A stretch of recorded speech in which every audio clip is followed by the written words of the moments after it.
Ah, bom, boa noite a todos. Primeiramente, eu gostaria de, em nome do grupo de pesquisa Comunidade, Conflitos, Problemas e Insatisfações Sociais, o Estudo da Paz, desejar uma boa noite aos professores e, em nome deles, estender os cumprimentos aos demais participantes. Segundo, gostaria de agradecer a disponibilidade tanto do professor Sandoval quanto do professor Frederico em poder compartilhar um pouco do seu conhecimento conosco esta noite. E sem me demorar muito, eu gostaria de fazer duas recomendações. A primeira é que nós mantivéssemos os nossos microfones desligados para não dar ruídos e interferências nas apresentações. Eu também gostaria de pedir que as câmeras dos demais ouvintes, com exceção dos professores, ficassem desligadas para a gente evitar qualquer forma de sobrecarregar a plataforma. As perguntas podem ser encaminhadas ao longo das apresentações por meio do chat. Ao término das duas palestras, nós iremos ler as perguntas direcionadas tanto ao professor Sandoval quanto ao professor Federico. Então, como nós vamos funcionar? Eu vou fazer a apresentação dos currículos do professor Sandoval e do professor Frederico. Em seguida, eu passo a palavra para o professor Sandoval, que vai fazer algumas considerações, algumas provocações, entre 20 e 30 minutos. Em seguida, eu passo a palavra para o professor Frederico, que também vai dispor de 30, 40 minutos para fazer as suas ponderações, as suas considerações. Ao término das duas falas, nós vamos ter meia hora de respostas, de perguntas e respostas.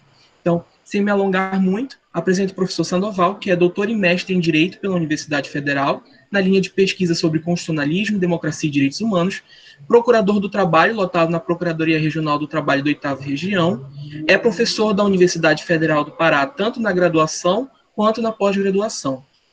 O professor Frederico é juiz federal instrutor no Superior Tribunal de Justiça, juiz federal no Tribunal Regional Federal da 5ª Região, com lotação na segunda turma recursal na Seção Judiciária de Pernambuco, mestre em Direito Público pela Universidade Federal de Pernambuco, é professor adjunto do curso de graduação em Direito da Universidade Federal de Pernambuco. Professor Sandoval, o senhor está com a palavra. Muito obrigado. Obrigado, boa noite a todos. Eu quero primeiro aqui agradecer, Frederico, você ter aceito o convite ao nosso grupo, realmente eu fico muito honrado. Tem muita gente aqui que é da graduação e é da pós, da graduação, inclusive, tratando sobre temas como juizados, essa discussão. Então, eu vou ficar muito, muito honrado, que realmente fico muito honrado com sua participação aqui, vai ser muito enriquecedor. Bem, Fred, eu, na minha função mesmo, na verdade, como do grupo de pesquisa, é fazer uma breve apresentação sobre o juizado e, obviamente, fazer alguns tipos de provocações para que você possa, de alguma forma, abordar, alegrar. Isso aqui é muito informal, é um bate-papo. Queria pedir permissão ao nosso João Renato, Paula, se você quiser abrir a câmera aí, por favor, caso queira perguntar. Numa outra que a gente teve aí, o Antônio Passos Cabral também participou numa live que a gente fez, e aí a gente também deixou para caso queira. O nosso amigo Almir Andepiano, quiser também abrir, não sei se tem mais, à vontade, acho que 3 ou 4 não vai pesar, não. E eu queria dizer o seguinte, o que acontece? Eu queria falar sobre o juizado, sobre uma premissa primeiro no cunho do estudo de Capelletti. Nós sabemos que nós passamos uma premissa, estou tentando aqui afastar aqui algumas coisas, que o meu convidado está realmente querendo estragar algumas coisas aqui na mesa. Então, o que acontece, Frederico? Começando pela ideia, nós sabemos o seguinte, nós tivemos, por muitos séculos, a supremacia do conflito como a ideia de patologia, inclusive vindo depois de Augusto Comte, a ideia de que conflito é patológico foi muito arraizado, e nós tivemos nessa patologia uma sobreposição de uma forma de solução que foi a solução judicial. Então, a sociedade se organizou, e, obviamente, eu até digo que tem umas culturas que são milenares, principalmente da cultura... As pessoas dizem do civil law, mas eu acho uma injustiça. Algumas pessoas até tentam corrigir essa injustiça, dizendo que romano-judaica ou hebraica.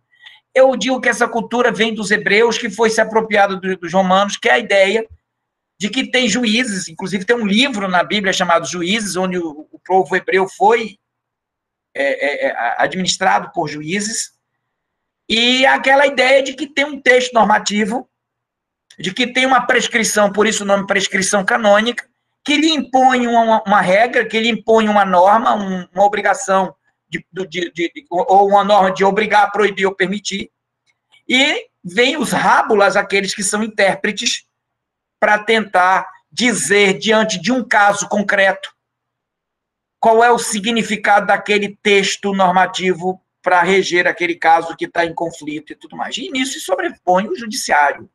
O judiciário vira. Como não era de se estranhar, obviamente que quando eu tornei um galho uma árvore, o galho não pode com a árvore e a coisa começou a atender e o judiciário entra em crise. O judiciário entra em crise pelo excesso de demandas. Eu digo que nós ficamos dando um significado diferente à palavra ajuizado, nós ficamos ajuizados no sentido de apapaizados, amamãezados. Tudo a gente quer ir para o seu juiz, tudo a gente quer recorrer ao juiz, quer ir para o juiz, nós ficamos, portanto, ajuizados. Nós ficamos mal acostumados de irmos ao juiz. De tal sorte que a gente se orgulha de dizer coisas que eu até entendo que é incapacitante, assim, tipo assim, isso é corriqueiro, muita gente já me ouviu. Quando a gente está diante de um problema, a gente logo diz, olha, rapaz, você não fale mais comigo, você se reporte ao meu advogado. Mas primeiro juízo de incapacitação. Aí o advogado também deixa barato, né? Fala para o outro colega advogado da outra parte, meu amigo, nossa conversa só nas barras dos tribunais. Se encerrou aqui. E, obviamente, a gente delega toda a nossa conversação sobre a vida que é nossa, sobre as dores que são nossas, para um terceiro, chamado juiz, que, obviamente, tem uma série de regras ou normatividade de como ele vai fazer um exercício de substituição. Entra em crise, portanto.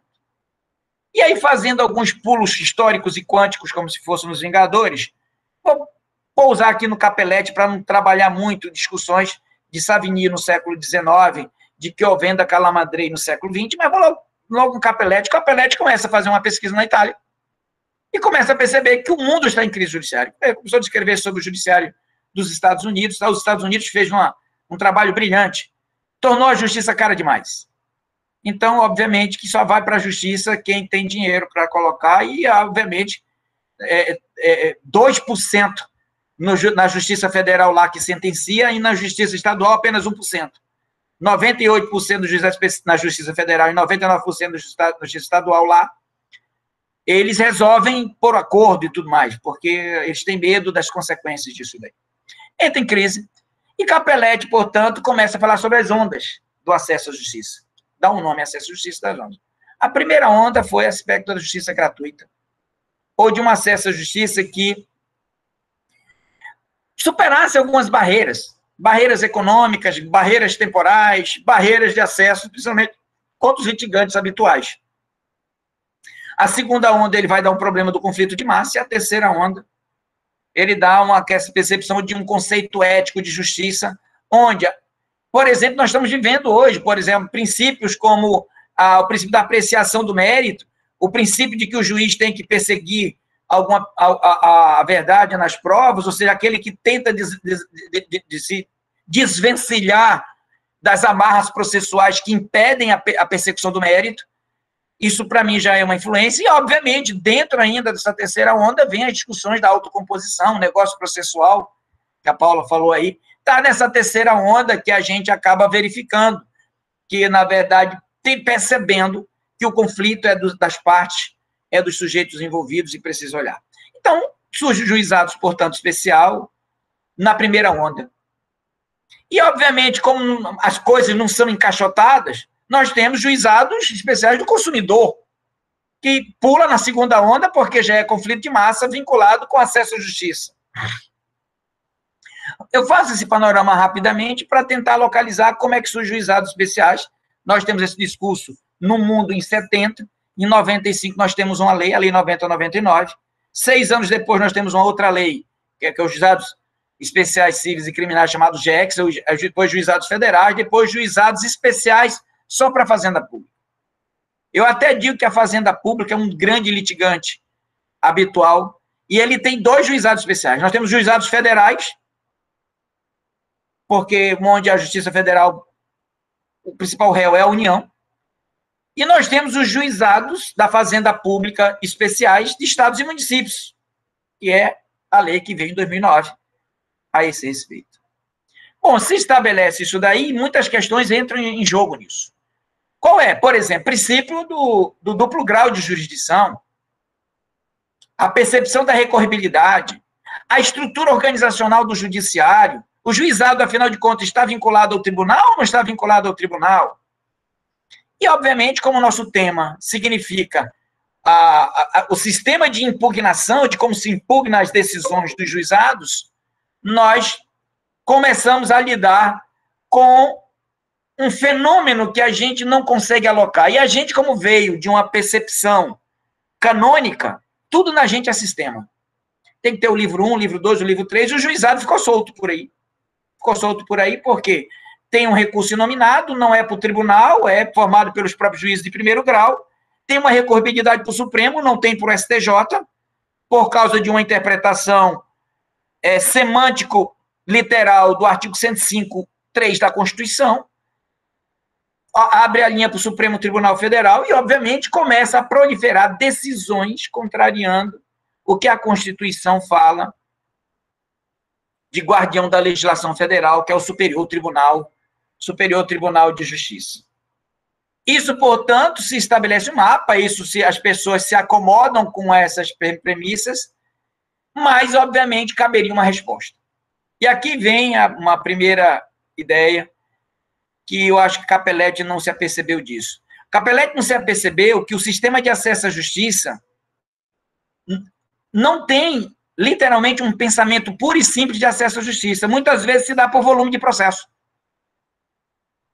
E as Supremas Cortes de maior índice na pirâmide começam a adotar medidas para se desvencilhar de processo e jogar isso para as instâncias inferiores. Isso se deu, por exemplo, na lei que alterou o CPC antes dele entrar em vigor.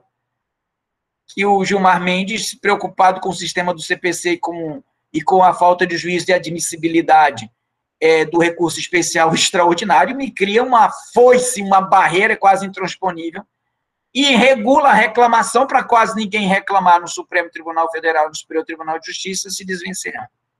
Portanto, se estabelece isso. Mas fica uma grande lacuna, Fred. Qual é a grande lacuna?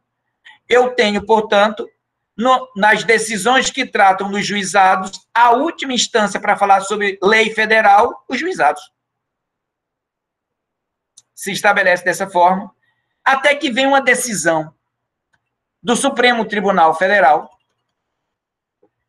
Essa decisão do Supremo Tribunal Federal, ele se dá num recurso extraordinário, ou melhor, se dá num embargo de declaração em sede de um recurso extraordinário, o 57172, onde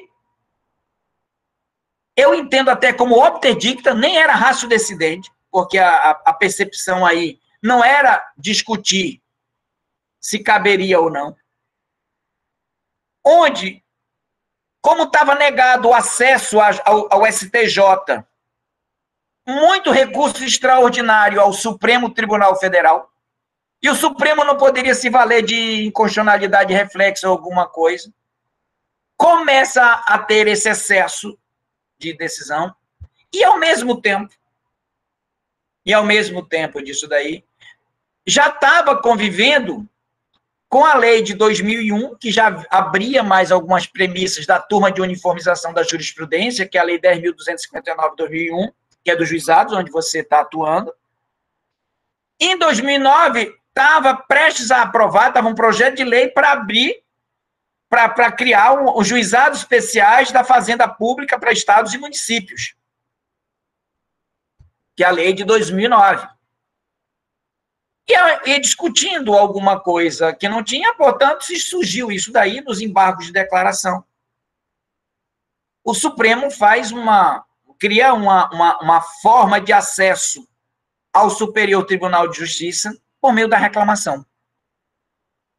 Portanto, não caberia recurso, não caberia recurso para o Superior Tribunal de Justiça, mas caberia reclamação. O que é que eu entendo? O que é que o Supremo disse? Rapaz, eu vou dar um jeito desse excesso de extraordinário aqui, vou dizer que cabe reclamação para o STJ, e aí eu começo a trancar os extraordinários aqui, olha, isso é caso de reclamação no STJ, porra para o STJ. Que o STJ, portanto, vai dar conta desse negócio, ele que se vira. Obviamente que eu digo de um precedente vinculante materialmente, porque ele não é formalmente nem sede da Constituição, nem em sede do CPC, ou nem é um padrão decisório, como diria, reconhecido por lei como que vinculasse, seja o Poder Judiciário, seja qualquer outro órgão ou qualquer outra pessoa. Surge essa premissa e, automaticamente, o Superior Tribunal de Justiça edita, um mês depois, mais ou menos, alguns dias depois, a resolução número 12 de 2009, assumindo esse papel do Supremo Tribunal Federal, portanto, já dando vinculação a essa decisão do Supremo Tribunal Federal, assumindo essa reclamação. O que aconteceu com o Superior Tribunal de Justiça?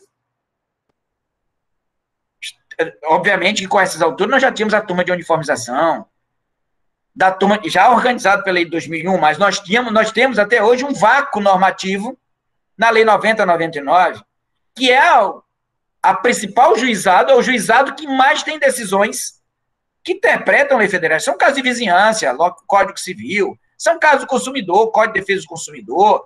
Então, na verdade, são normas eminentemente federais ou nacionais, onde caberia o STJ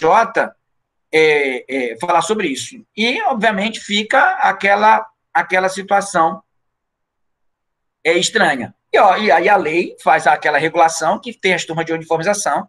Em Brasília, as turmas de uniformização, se porventura das decisões das turmas de uniformização contrariar as decisões do Superior Tribunal de Justiça, caberia o que depois se chamou pedido de uniformização de interpretação de lei federal, que é um nome diferente para reclamação, para o Superior Tribunal de Justiça, por meio de reclamação, para que ele dissesse a palavra final sobre aquela interpretação. Aí começa assim, vem uma das primeiras provocações. O juizado foi criado como limite ao duplo grau de jurisdição, ao excesso de recorribilidade. E eu percebo que hoje tem mais instrumento de impugnação do que a justiça normal, comum, ou as especializadas.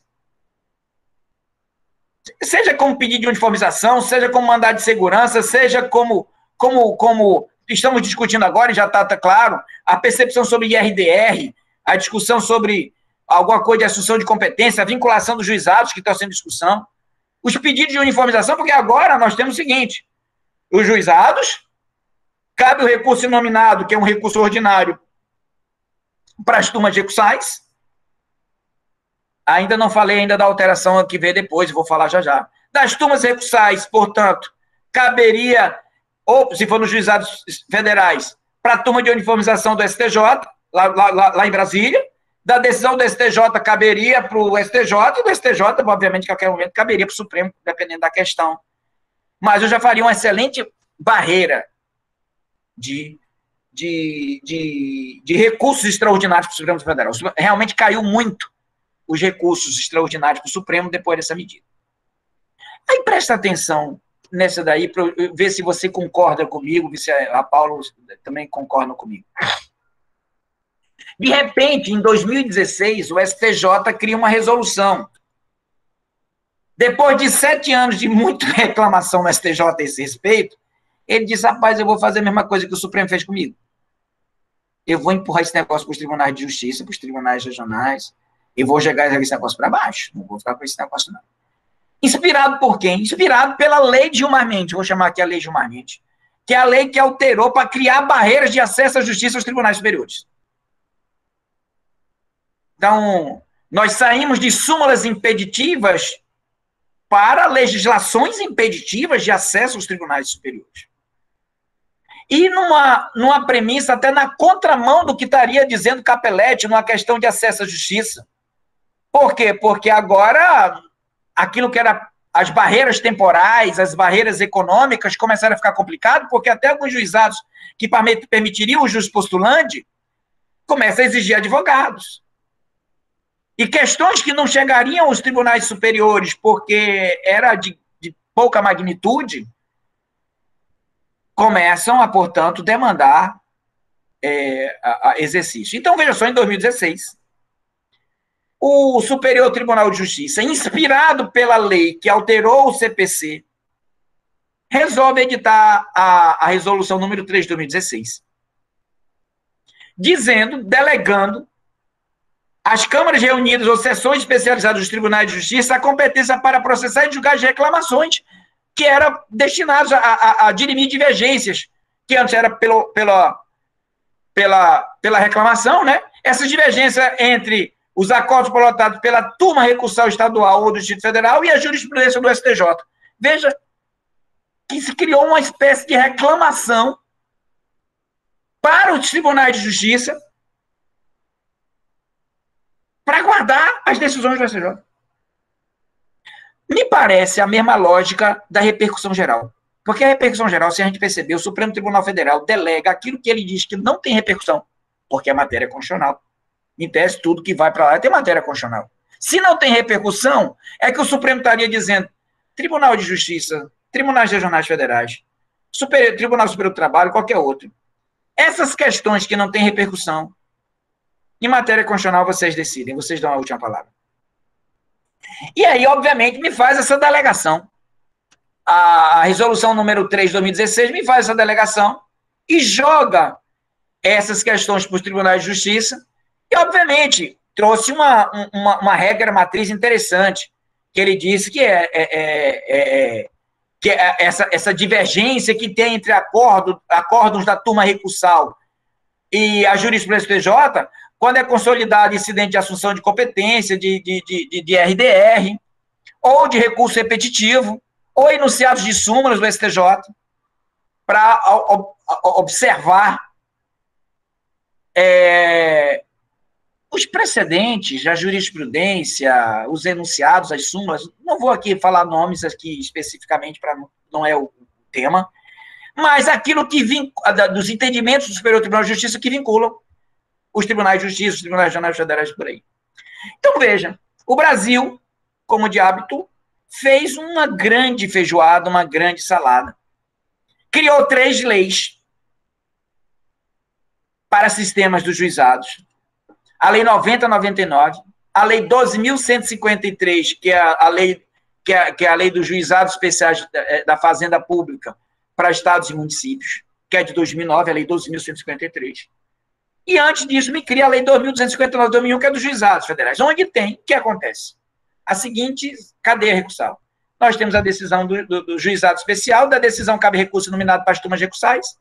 Das turmas recursais, cabe discussões acerca de direito material que contrariará a súmula do STJ. Cabe uma medida para as turmas recursais reunidas. Dessas turmas recursais reunidas, se contrariar a decisão do STJ, caberia reclamação para o STJ, que agora ficaria no próprio Tribunal de Justiça, só se continuar, e, obviamente, caberia para o Supremo. Nos juizados federais, nós temos as TRUs, que é a reunião conjunta, você conhece muito bem. Depois nós temos as turmas nacionais de uniformização dos juizados especiais federais, para discutir divergência, diferentes regiões contra a súmula do STJ, precedente vinculante, o nome que se der. E cabe vou chamar aqui para o RIO, que é o pedido de uniformização de interpretação de lei, que tem na Lei 12.153 de 2009 e tem na 10.259 de 2001. Então, me parece que aqui ficou a ideia do empurra-empurra. Mas, ao fim e ao cabo, nessa provocação, eu também percebo que a gente acabou se perdendo no sistema recursal, ou no sistema de impugnação, ou melhor chamar aqui, no sistema de impugnação, a gente acabou se perdendo da primeira onda de que falaria Capelletti de acesso à justiça, porque ele ficou temporalmente mais demorado, começou a ter custos a esse respeito. Sem contar o vácuo que nós temos das decisões interlocutórias nos juizados, a mais variado. Aí alguns entendem que cabe agravo de instrumento, outros entendem que cabe mandado de segurança, outros entendem que cabe recurso inominado, porque a interpretação é a mais variada possível, é a espécie recursal que tem. Outros entram com IRDR, outros com... Bom, nós, portanto, temos esse sistema dos juizados de forma muito atrapalhada, e aquilo que era para ser de fácil acesso começa a ser de difícil acesso até para os advogados. Porque se você for hoje nos juizados especiais, chegar lá para um advogado que estiver lá numa causa qualquer e diz, vem cá, você já ouviu falar do pedido de uniformização de legislação? Eu acredito que 90% não sabe. Eles não sabem. Eles acham que acaba por ali mesmo. Ou seja, ficou algo complexo e me parece, como eu tenho usado alguns nomes, fizeram uma mutação genética, estão fazendo uma mutação genética nos juizados especiais. E tornando ele um sistema tão prolixo e tão complexo quanto é a justiça normal, comum, ou justiça... Vamos falar justiça não especializada, juizados não especiais. Ou seja, contrário a isso daí. E trouxe, portanto, toda uma complexidade. Eu sei que tem projeto de lei de uniformização de todos esses juizados. Eu compreendo isso daí. A propósito também, eu faço uma outra provocação, é que a maioria desses sistemas de impugnação que ou sai da decisão do juiz para os juízes reunidos, que são as turmas dos juízes reunidos, para as turmas recursais reunidas. Se nós verificarmos isso, conta a questão da divergência do direito material. Então, me parece que quando a discussão é processual, o STJ não se importa que tenha várias decisões no Brasil inteiro de norma processual. E aí a Paula está dizendo, realmente, ainda tem, cada estado regula, fica uma confusão, parece a Federação dos Estados Unidos, o Brasil é mais perto de um estado unitário, e concordo plenamente com isso. E aí o que acontece? Essas discussões que a gente faz dos juizados especiais traz uma alta indagação, uma alta reflexão a esse respeito. E eu não sei se a gente não está caminhando para uma autonomia científica, como é do processo há algum tempo atrás, em completo desprezo às normas processuais, porque o STJ começa a adotar medidas por essa interpretação, porque fala sobre direito material, não fala sobre direito processual. E me lembra o grande golpe que as normas processuais ou as normas formais sofreu no século XIX. Na época da unificação da Alemanha, o Bismarck queria desmerecer as leis orçamentárias, diz que essas leis eram amenamente formais, procedimentais, e essas normas teriam menos força, ou não teria força vinculante, como teria as normas materiais. Eu acho que foi Labande, o teórico da época, que deu a força a ele. E eu queria ouvir o que é que você tem a dizer, qual é a discussão que tem em Brasília, sobre a discussão de que eu tenho uma súmula, um precedente vinculante do Superior Tribunal de Justiça, que é processual. As turmas recursais no mundo, no Brasil inteiro, para dizer no mundo, no Brasil inteiro, seja na Justiça Federal, seja na Justiça Estadual, seja nos juizados especiais da Fazenda Pública, decidem divergentemente de forma incoerente. E, obviamente, o artigo 927 do CPC não tem aplicabilidade. De repente, o artigo 102 e 105 da Constituição, por delegações dessas cortes superiores, começam a perder. Eu queria lhe ouvir, portanto, eu acho que meu tempo se exauriu. Eu queria lhe ouvir, portanto, sobre essas indagações acerca do acesso à justiça, da complexidade que ele se dá, de que isso não está ficando mais complexo do que a forma normal, usando nomes pouco conhecidos, sem discutir a natureza jurídica dele, se é recursal ou não é recursal, se é sucedâneo recursal ou se não é sucedâneo recursal. E até como forma de esclarecer muitas pessoas que tem aqui, quais são as vias de acesso que nós temos, e como as cortes superiores, e como o Brasil está dando conta do acesso à justiça por uma questão da administração da justiça. Porque dizer volume de processo é administração. Entendeste? Ou seja, na verdade, estão cometendo atrocidades, incoerências, não integridades no sistema dos juizados, que talvez traga uma verdadeira anarquia interpretativa ou decisória quando eu tenho a mesma discussão. Então, eu tenho todo um sistema de uniformização e de coerência para a questão de direito de consumidor, quando não é juizado especial, ou questão da fazenda pública, quando não é questão de juizado especial. E no juizado especial eu vou ter uma verdadeira divergência, uma polissemia, uma confusão, uma epilepsia, um ataque epiléptico no sistema brasileiro de impugnação. Meu amigo, eu não sei se me fiz entender essa situação, era isso que tem, e estou muito feliz aí para nós dialogarmos aí a esse respeito. Então, Renato.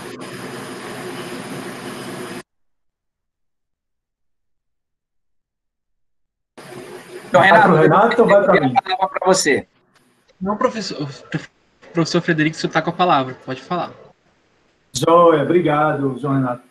Sandoval, querido, é um prazer estar aqui com você. Eu que agradeço o convite, estar nesse grupo aí tão qualificado.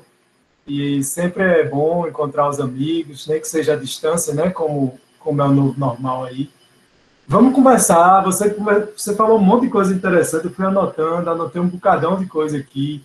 Também já no chat, vejam aí que eu já troquei uma ideia aqui com a Marcelene, com o Almir, com a Paulinha. Certo? Então, estava rolando no chat também, paralelamente aqui. Vamos lá. E podem mandar mais coisas. Também a Diana aí, né? Pode abrir aí o vídeo, caso queira aí, à vontade. Joia.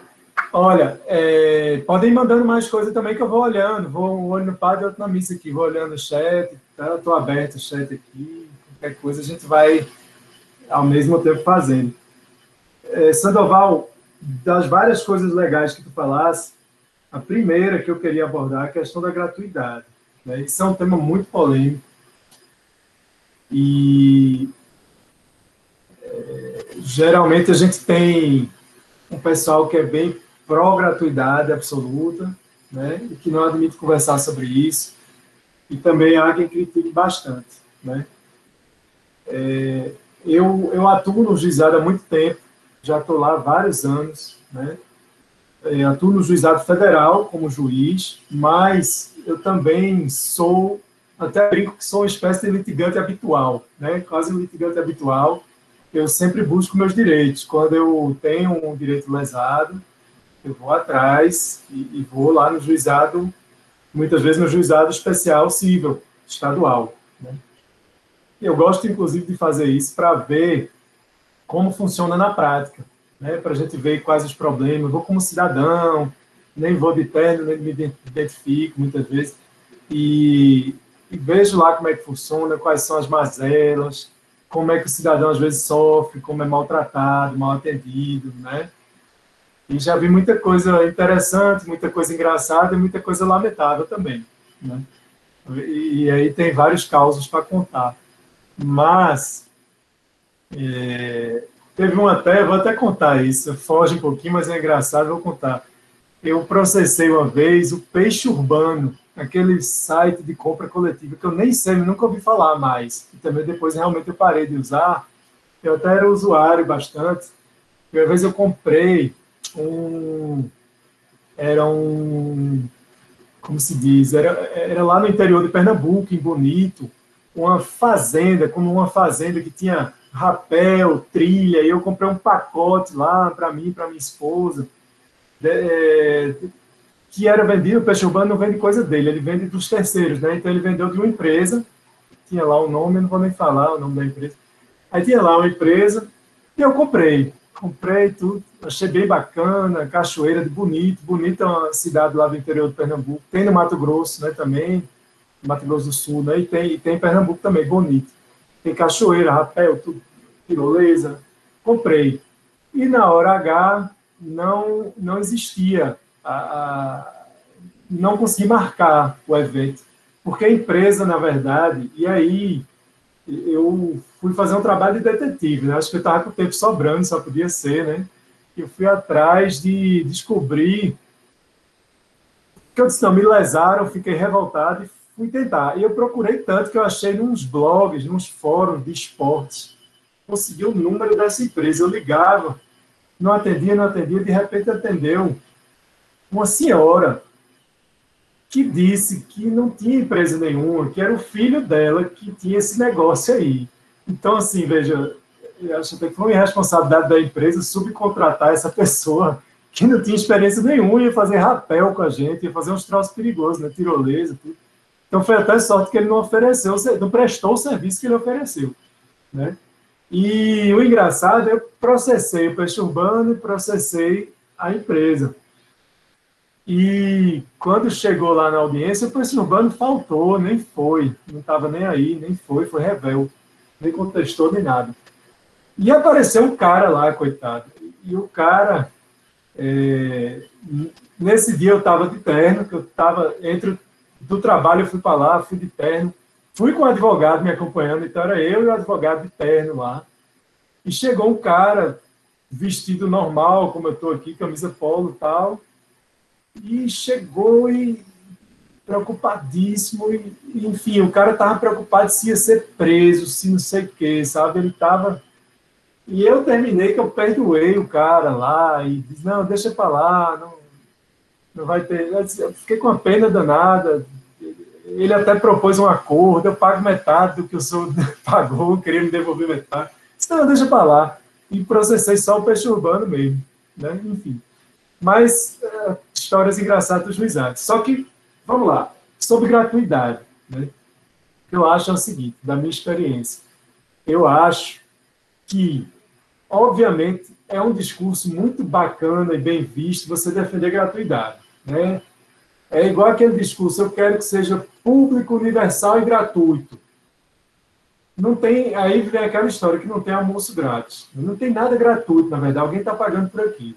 Agora, a justiça gratuita é muito legal. Todo mundo tem que ser gratuita, você quer limitar o acesso à justiça e tal. Mas veja, se essa pessoa não está pagando, de alguma forma aquilo tem que ser custeado. Nem que seja, e aí como é que vai ser? Se não tem uma custa judicial, vai ser por imposto. E o imposto, a gente sabe que no Brasil é uma tributação muito seletiva do mal, né? A gente tributa muito consumo, tributa arroz, feijão, consumo, que todo mundo consome igual, e às vezes tributa pouco distribuição de lucros, que aí as pessoas jurídicas se organizam, escritórios, pessoas jurídicas, empresas distribuem lucro, e aí não paga nada, distribui dividendos, né? E aí esse pessoal consegue escapar. E aí quem não consegue escapar é quem compra leite, pão e coisa de consumo, né? Bem, e aí é o dinheiro dessa galera que vai custear. Tá? Então, eu, assim, por exemplo, sobre gratuidade, eu tenho uma posição hoje em dia, e eu, por exemplo, me atinge, porque eu sou usuário e eu acho que eu devia pagar. Quando eu vou no juizado ajuizar minhas ações, eu deveria pagar. Eu vou de graça, eu não acho certo. Eu tenho condição de pagar, ganho bem, sabe? E vou de graça porque a lei manda. Mas eu acho errado. Eu acho assim, a gratuidade é para ser para quem não tem condição de pagar. Quem tem condição deveria pagar. Essa é a minha posição. Sei que é muito polêmica, mas é por isso que eu jogo no grupo de estudo para o pessoal refletir. Certo? Então, essa é a minha posição, que é um pouco mal vista às vezes, como, sei lá o que, elitista, alienado e tal, mas que, a meu ver, não é contra acesso à justiça. Pelo contrário, eu acho que se a gente cobrar de quem tem, a gente consegue dar mais para quem não tem. É isso que eu acho. E aí esse povo que não consegue teria, por exemplo, contrataria mais defensores públicos com o dinheiro do imposto. E aí sim essa galera ia ter uma defesa de qualidade, né? Que a defensoria pública é de qualidade no país. Enfim, é por aí, certo? Sobre gratuidade, só para jogar a discussão, né? Outra coisa que tu falaste muito interessante, Sandoval. A gente tem a cultura do conflito e tem a cultura de judicializar tudo. E é triste isso, é meio como o judiciário superego, né, da sociedade ali. Tudo a gente leva como se fosse o paizão, como tu mesmo colocasse aí. E o juiz, coitado, nada mais é do que um como nós aí, advogado, que fez concurso, passou, mas não é nada além disso. É um cara que estudou, passou no concurso. Então, não quer dizer que aquela decisão vai ser maravilhosa, seu conflito, muitas vezes você vai sair triste da decisão, né? Normalmente o juiz julga, já vai ter uma parte feliz e outra triste. Às vezes saem os dois tristes também. Sair os dois felizes eu nunca vi, né? Só saem os dois felizes se fizer um acordo. Daí a importância da cultura do acordo, de mediação, que traz uma decisão mais informada, para as partes refletirem melhor, conseguirem até se perdoar, enfim, resolver, pacificar mesmo o conflito. O judiciário, como pacificador do conflito, é muito ruim. Ele é resolvedor de lide. Resolvedor, assim, não se matem, eu resolvo aqui e vocês sigam a acordo. Mas para resolver e as pessoas ficarem felizes, é com acordo mesmo. Então, assim, eu sou muito favorável aos ADR, aos meios de resolução alternativa ou adequada, como é melhor, meio de resolução adequado. Não alternativo, porque não tem que ter uma alternativa. O judiciário não é a primeira porta, o judiciário devia ser a última porta, né? Eu, por exemplo, sou favorável, inclusive, à desjudicialização da execução. Acho que o judiciário presta mal o serviço de execução, é onde ele presta pior o serviço. Se você pega o Justiça em Números, que eu gosto muito de analisar, o nosso maior gargalo é a execução. E talvez ainda mais a execução fiscal. O governo é o grande cliente e não consegue cobrar os tributos dos cidadãos. O judiciário não responde bem a isso. O índice de engarrafamento, né, aquele índice de não resolução por ano, é altíssimo. O índice de êxito é muito baixo. Então, por que não tentar criar, não é tirar totalmente do judiciário, não. É só deixar o judiciário como última rácio, como a última porta. Não a primeira porta, que tudo da gente é a primeira porta. Então, eu sou muito... eu estou dentro do sistema, e como usuário também, eu não sou tão entusiasta da solução judicial. Às vezes demora, às vezes não vem a solução correta. E olha que eu estou dentro do sistema, posso falar isso também, né? Nós somos humanos, temos recursos limitados, recursos humanos e financeiros limitados, e não conseguimos, muitas vezes, prestar o serviço que a população merece. Isso é um problema. Tá? Não é nem má vontade, às vezes, é dificuldades mesmo de recursos, certo? Por isso, e aí até falei contigo, Sandoval, vou falar lá do que o pessoal estava discutindo no Pinga Fogo hoje. Pinga Fogo é um grupo muito legal que a gente tem de WhatsApp e que rola uns debates muito bacanas. Hoje, quando eu vi lá, hoje de manhã eu joguei uma mensagem e saí, fui trabalhar. Quando eu voltei, tinha mais de 100 mensagens não lidas. Aí eu disse, eita, e eu tinha jogado a mensagem sobre a ODR. Aí eu fui ler agora, antes da palestra, e vi interessantíssimo o debate, com a galera top participando. Por exemplo, estava participando muito lá a Bia Presgrave, o Edilson Vitorelli, Diele Nunes, o Beron estava agora, mas na hora que eu tive que entrar na aula, ele estava falando, eu não pude lá falar muito. Então, galera, cada um com sua visão, um debate muito rico, sabe? E assim, como eu vi que é muito polêmico lá, acho que também vale a pena trazer para cá, né? Eu acho que a academia vive de polêmica mesmo, eu sou muito polêmico, gosto de debate, gosto de polêmica. Acho que se a gente ficar concordando em tudo, não avança, né? Tem que avançar através das diferenças mesmo, tem que ser plural, e as visões diferentes vão enriquecer o produto final da coisa. Direito é argumentação, é retórica, é debate, e a melhor tese vai vencer, ou não sei. Mas, qual é a situação que eu quero colocar? O uso das ODRs, dos Online Dispute Resolutions, que são aquelas plataformas digitais que têm se popularizado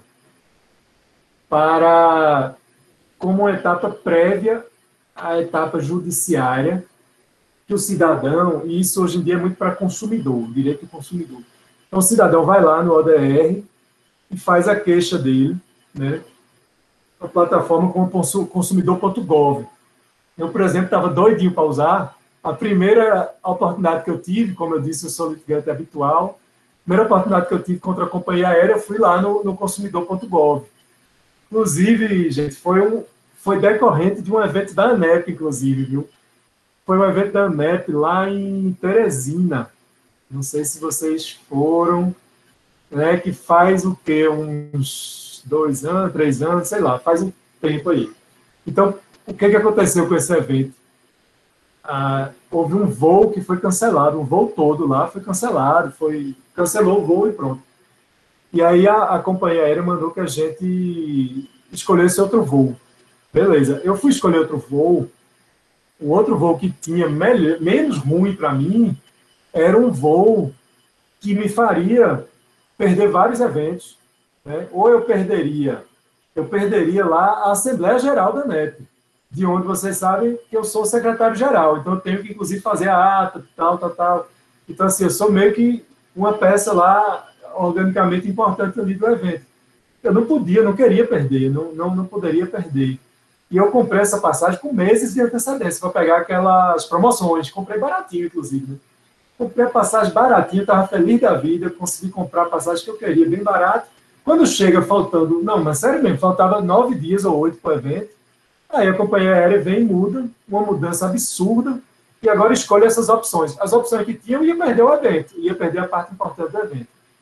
E ainda ia chegar em Brasília e perder um evento, uma reunião dos pais, que era fim de ano, dos pais e filhos da escola. Então eu digo, bicho, eu não vou fazer isso. Aí eu tive que comprar em outra companhia, em cima da hora, bem mais caro, gastei tipo R$3.000. Tal. E aí fui cobrar. Aí entrei no consumidor.gov, consumidor.gov.br. É muito bacana, gente. Veja, resolveu o meu problema? Confesso que não.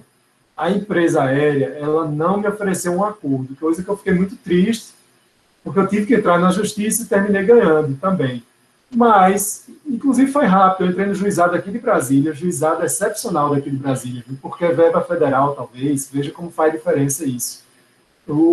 A Justiça Estadual de Brasília, Brasília não tem um estado, é o Distrito Federal, é custeada com dinheiro federal. Então, o juizado aqui, a Tumaco-Sal, foi rapidíssimo, muito rápido o julgamento. Foi parcial o procedimento, não foi tudo que eu quis, então não estou feliz porque julgou tudo que eu quis, não. Não ganhei tudo, mas ganhei uma parte e ressarciram o que eu gastei para comprar o voo a mais e tal. E, assim, muito bem atendido, conciliadora treinada, sabe? Então, assim, fiquei muito satisfeito com o sistema, panfletos, informações, tudo bem limpo, bem bonito, bem organizado, pontual, achei top. Mas, veja, voltando para o consumidor.gov, a companhia aérea não me ofereceu acordo, mas respondeu, então elas respondem rápido, achei uma resposta fundamentada, coisa que, assim, eu como juiz não vejo o INSS, por exemplo, fazendo isso, ele nega um benefício e não fundamenta. E a empresa, para negociar, ela fundamentou bem, pode não ter sido do jeito que eu quis, mas ela fundamentou, inclusive, com base nas normas e tal, na legislação. E veja, nesse mesmo voo, isso aqui é o danado, né? Nesse mesmo voo, por exemplo, estava Rê e Marco, Paulinha. Rê e Marco estavam, ou seja, pegaria o mesmo voo que eu. A Clarissa Vencato também pagaria, porque fazia escala em Brasília, ou conexão para ir lá para Roraima. E aí, enfim, um monte de gente perdeu, eles todos entraram no consumidor.gov, para eles a empresa ofereceu acordo, e eles fecharam, para mim não. E isso eu fiquei um pouco triste, a falta de uniformidade, que a gente pensa que é só no judiciário, mas vê que a empresa está perdida ali também, porque uma parte ela ofereceu acordo, e eu também, para mim eu quero esse acordo e tal, e não ofereceram. E eu até disse, vai oferecer para os meus amigos aqui e tal. Enfim. Mas veja, funcionou para um bocado de gente. Eles resolveram não precisar entrar na justiça. Então, ponha isso um avião todo aí, às vezes 200 pessoas, 100 pessoas, que deixaram de entrar na justiça, tá? E resolveram o problema e saíram satisfeitos.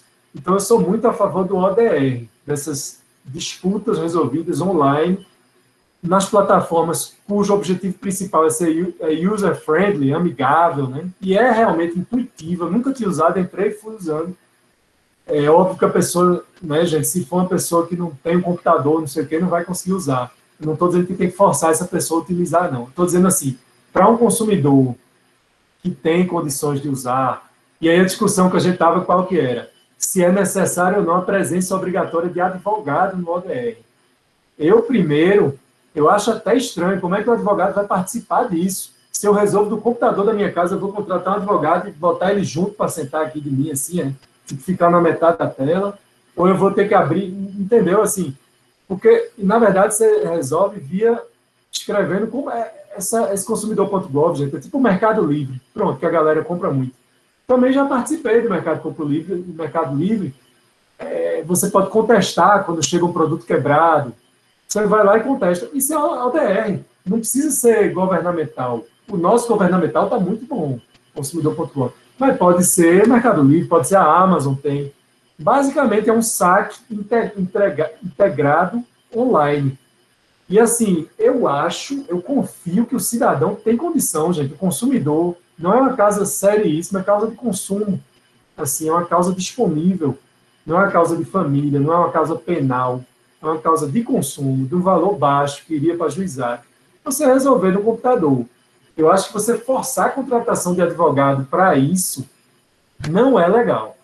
Eu sei que a intenção sempre é a melhor possível. Eu quero que a pessoa esteja bem assessorada juridicamente, esteja bem orientada para negociar melhor. Lógico, no mundo utópico, eu acho que o ideal é ter um advogado, se tivesse a tiracolo sempre era bom. Bateu o carro, quero saber meus direitos e tal, né? Mas não é possível. Por quê? E aí, qual é o problema? O problema do custo. Não há almoço grátis. Você bota um advogado, mas vai ser bom, ele vai prestar assessoria. Vai, mas vai custar. Se vai custar, quantas pessoas... Para mim não é problema. Eu sou juiz, minha esposa é advogada. Pego, boto o nome dela, a gente que é do ramo aí, a gente encontra alguém para botar um nome ali. Né? Que ninguém vai nem contratar ninguém. Mas para um cidadão, que é lá engenheiro, médico, aí ele pensa, porra, a Gol atrasou meu voo. Minha perspectiva é ganhar R$500, R$1.000 aqui. Eu vou contratar um advogado para isso. Aí o cara diz, deixa para lá. Quem vai ganhar é a Gol. Que aí não vai ter a ação do cara contra ela. Não vai ter o cara entrando na ODR. E outro argumento que eu coloco. Se o cara, para resolver isso no ODR, precisa de advogado, por que então permitir que o cidadão telefone para a empresa e resolva por telefone? Porque aí não precisa de advogado, né? Ninguém nunca falou isso, até porque teria que ser assim, pega outra linha aí, meu velho, doutor, pega outra linha que a gente vai junto negociar aqui. Isso não existe. Mas aí tem também aquela questão de ver, isso é um novo mercado e aí não se quer perder. A gente tem 1.200.000 advogados, eu falo isso, que chato, tá contra a OAB, contra os advogados, por que não dar emprego para esse povo que está precisando? Veja, isso é um problema e o povo tem que batalhar mesmo, tanto que a OAB sempre vai ser a favor de ter advogado em tudo. Eu falei isso do telefone, se ouvirem isso vão querer instaurar, é obrigado de advogado do telefone. E é o papel dela, é uma corporação, tem que defender os interesses corporativos. A gente só não pode esquecer disso, que estão defendendo os interesses dos clientes dela, dos associados dela. Não estão ali para defender, muitas vezes, o interesse da sociedade. Defender o interesse dela. Como a associação de juiz também, muitas vezes, vai defender o interesse corporativo do juiz. É normal. Né? Ninguém pode ser alvorado e defensor da sociedade. Enfim, daqui a pouco as coisas estejam as claras. Tá? Mas eu acho que para o cidadão é melhor não... Se ele quiser, aí ele vai atrás do advogado, é opcional. Mas você forçá-lo a isso, aí para mim é uma captis diminúcio, é tornar o cidadão semi-imputável ali, que não pode negociar um troço que ele comprou no peixe urbano. Vai ter que ter um advogado para isso. Não, ele negocia, se quiser ele perdoa o cara, faz o que quer, né? Não precisa disso tudo. Mas enfim, foi para jogar isso. Aí entrando no sistema recursal, meu amigo. O sistema recursal dos juizados, aí eu gosto muito de pegar o direito comparado. Eu estudei isso quando eu fui escrever a minha dissertação e que tornou-se o livro sobre razoável duração do processo. Então, assim, no direito comparado, há também os análogos aos nossos juizados especiais, ou juizado de pequenas causas. E, geralmente, lá é um procedimento rápido, geralmente de um dia só, você resolve num dia sem recurso. Então, é assim, e é opcional.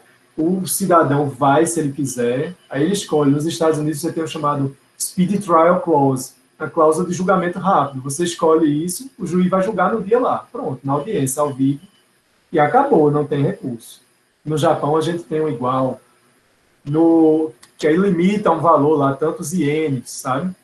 Não pode acima disso, igual a nossa ideia de alçada do juizado. Na Europa, a gente tem, a comunidade europeia, ela tem, eu falo comunidade europeia, que isso é antigo. Eles tinham uma recomendação, e que hoje a União Europeia, que todos os países adotem esse sistema de, eles não são juizados, sistema de julgamento simplificado, né, informal. E aí eles dizem, as diretrizes que eles dão para os países seguirem é não ter recurso, ser para um valor baixo, resolver sem advogado, tudo que a gente faz diferente aqui, né? E será que aqui as pessoas têm uma prestação jurisdicional melhor por causa disso? Será que elas têm uma justiça melhor? Não sei, né? Aí cabe a cada um avaliar, né? Eu tenho minha posição, mas eu deixo cada um decidir por si só. Veja, não estou dizendo que a gente deve importar tudo de fora acriticamente para cá, não. Nossos sistemas são diferentes, nosso povo é mais heterogêneo, não é tão homogêneo. Não vou pegar uma coisa da Suíça e botar aqui, porque lá é outro padrão cultural, outro padrão educacional, então não dá, outro padrão de renda, não dá para igual, né, tornar igual aqui. Mas, assim, o que eu acho? Aqui no Brasil, a gente tem, então, o cara litiga de graça, mesmo sendo rico. Agora, tem um monte de recursos. Eis o problema. Veja, eu pego o juizado federal. A gente tem um recurso inominado, que vai para a turma recursal. Da turma recursal, eu tenho o pedido de uniformização regional, para a turma regional de uniformização. Daí eu tenho para a turma nacional de uniformização. Daí eu tenho o PUIL, que tu mencionaste, que é o pedido de uniformização de legislação federal para o STJ. E daí eu tenho, duas mãos aqui, para o STF, um recurso extraordinário.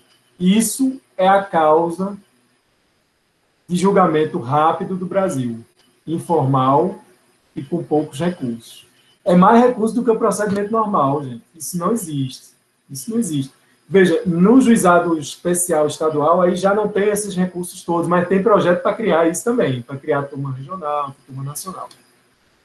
Eu mesmo fui membro de turma nacional, então assim, você diz, tá cuspindo no prato que comeu. Não, veja, eu faço meu papel, mas eu tenho dúvida se é muito bom para o sistema ter tantos órgãos de uniformização que, no fim das contas, não uniformizam. Por quê?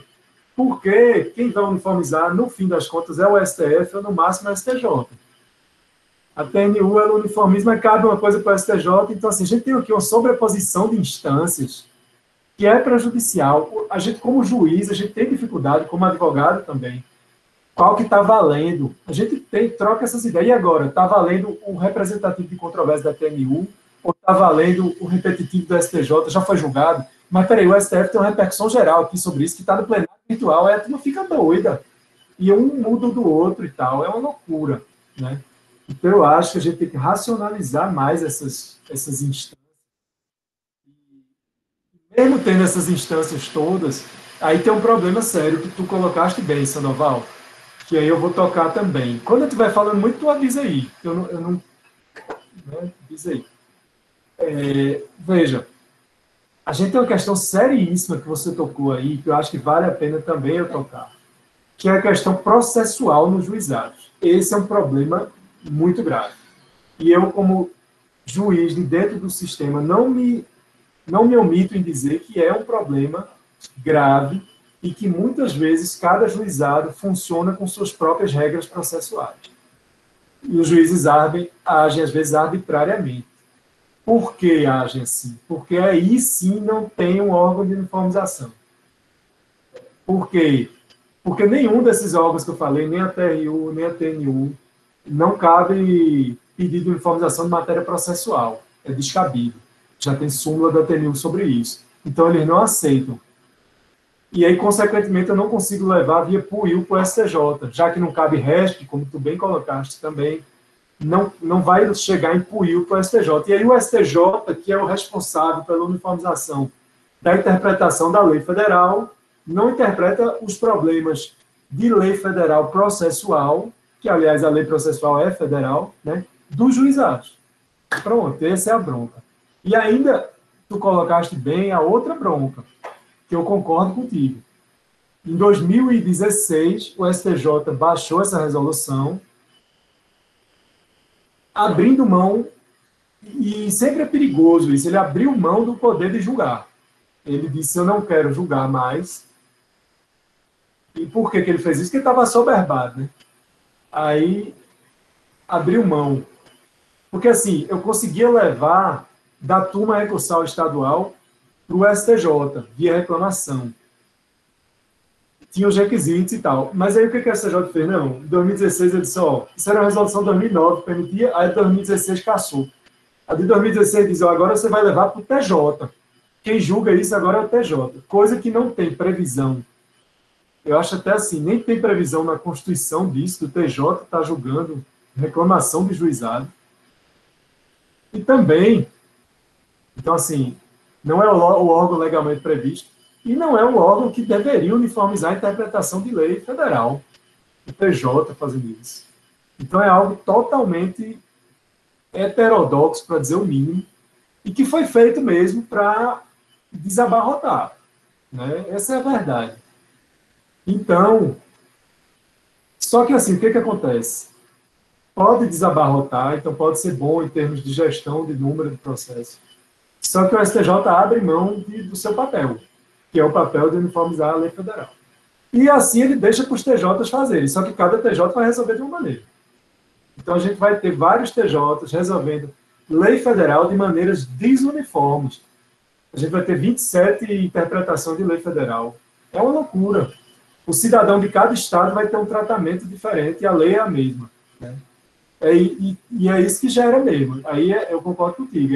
Não se uniformiza o processo no juizado. E aí o juiz às vezes, se sente no poder de botar uma portaria num papel, colar na porta da vara e criar normas processuais ali.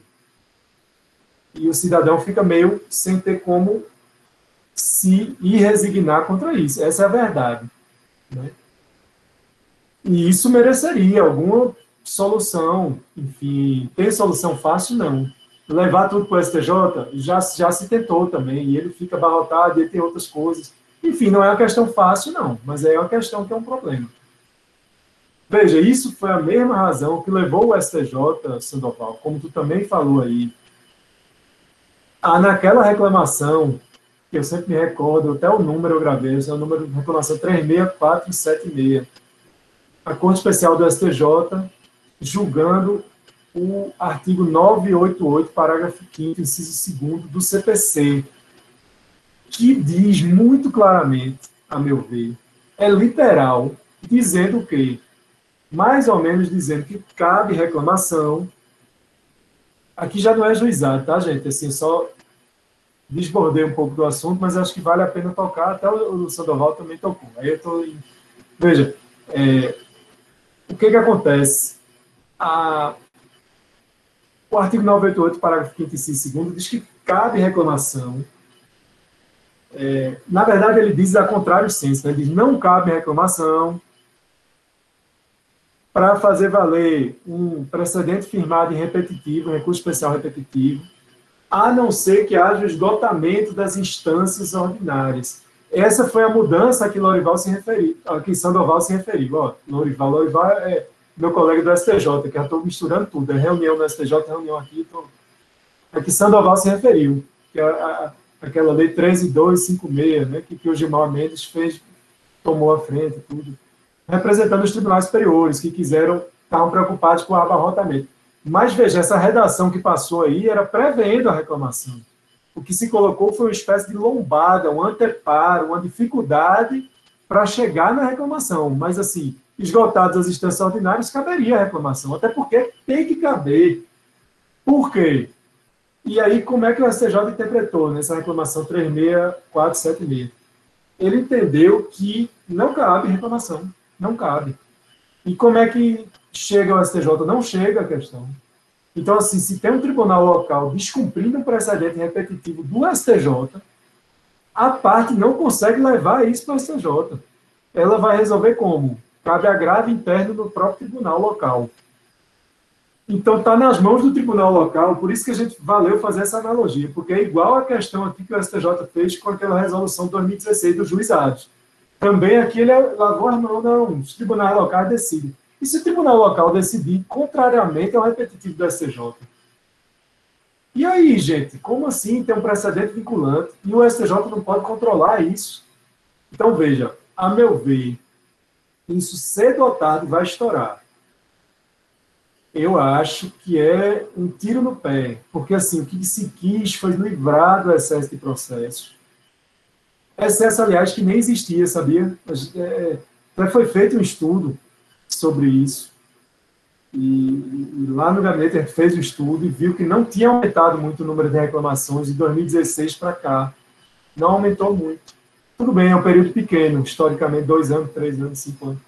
Mas, assim, não houve essa explosão de reclamação, então não dá nem para ir para esse argumento consequencialista, pragmático, né? E assim, aí veja, se o STJ criou essa barreira e eu não consigo levar lá para cima, o que é que tem acontecido? Veja que interessante, gente, o que eu vejo na prática aqui no STJ. Eu vejo agora, muitas vezes chega a reclamação, o relator leva para julgar procedente a reclamação, dizendo que houve descumprimento. E aí a gente percebe, opa, peraí, mas não cabe. A Corte Especial decidiu que não cabe. Então, termina se seguindo o precedente da Corte Especial e não cabe. Mas são casos em que o STJ daria procedência à reclamação. Casos de descumprimento mesmo. E que ele não está podendo agir porque ele mesmo se autoconteve aí numa autocontenção equivocada, que não estava na lei, e ele abriu mão do poder. Mas, olha, em algum momento vai chegar algum caso em que ele vai ter que rever isso. E aí, quando ele abrir a porteira, abre de novo. Aí, meu amigo, deixa eu ver se tem algo mais aqui. Acho que, em princípio, é isso. É isso para essa conversa inicial aí. De repente, entrar com muito recurso extraordinário no Supremo de novo, né? O Supremo vai dizer, cabe a reclamação para o STJ, começa o ciclo de novo, né? Isso, pois é. Ó, Beron chegou ali, ó. Ô, Beron, a gente falou de tu agora aqui, viu? Beron, tudo bem, Beron? Falou, danado apareceu. Tudo bem? Olha aí. Eu ia falar especificamente sobre a gratuidade da justiça. Acho que ele ouviu lá da sala, viu, Fred? Eita, olha aí. Pronto. Berão, acho que tem outra visão sobre isso, né? Se quiser falar, ó, Sandoval, por mim, pode participar à vontade. Inclusive, eu acabei agora a minha fala mesmo. Então, eu ia até abrir para os debates aí, se for o caso. A gente já pode, o Berão já pode até participar dos debates. João Renato, pode colocar aí, Berão, se quiser. Chegou na hora certa. Fred, tretas funcionando 24 horas por dia, viu? Vou dizer uma coisa. Prazer estar aqui, gente. Que é isso? Vim só aqui dar um abraço em vocês. A gente pode combinar um dia de a gente fazer um debate, né? Ir com mais preparação, né? Para debater com vocês, mas vim aqui só para cumprimentá-los mesmo. A Paula estava aqui super concentrada, estou ali com os meninos assistindo filme, né? E aí, o Paulo está aqui concentrado. Só para dar um abraço a vocês aí. Dar os parabéns aí pelo excelente evento. Gentileza sua, que a gente que agradece aqui. Poxa, vamos fazer assim, já... Deixa eu tirar uma foto aqui, já que vocês estão aqui, ó. Vamos tirar uma foto. Depois a gente joga na net. Cadê Marcelene e Almi para aparecer aí? A Marcelene acabou de sair, rapaz, na hora, fugiu da foto. Cadê a Almi? Tá aí não, vamos tirar não, Almi. Ó, Almi, aparece, Almi. Às vezes o cara tá lá, não queria nem aparecer, né? Aí... Agora vamos, isso. Joia, pronto. A Beatriz Presgrave já mandou eu falar com você aqui para você pegar leve aí com essa dispensa de advogado. Já estão me zoando lá no grupo da NET. Olha, Bia é ótima, adoro ela, porque ela também é igual a mim, é debatedora, é igual o Beron, Paulinha, também, Sandoval também é assim. E... Ô, Fred. Oi, diga-me, fala aí, meu amigo. Oi, Paula, tudo bom? Oi, Sandoval. Eu lembrei daquele personagem que tinha do Chico Anísio, eu tô aqui escondidinho. Rapaz, desculpa, eu falei brincando ali, tirei você da toca aí. Ok. Fica de boa, tá bom. Ô, Sandoval, eu tô vendo aqui, ó, já a gente tá... O João Renato já vai fazer a indagação e a apresentação das perguntas. Então vai, João. Seria isso, né? Você ia ler, né, Fred? Você ia ler, né, Fred? Tá. Então, nós podemos começar essa rodada? Podemos? Certo. Vamos começar.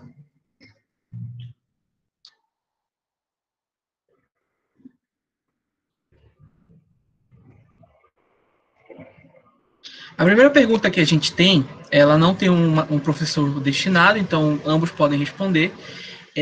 Professores, quem julga o conflito de competência entre juizado especial federal e o juizado especial estadual?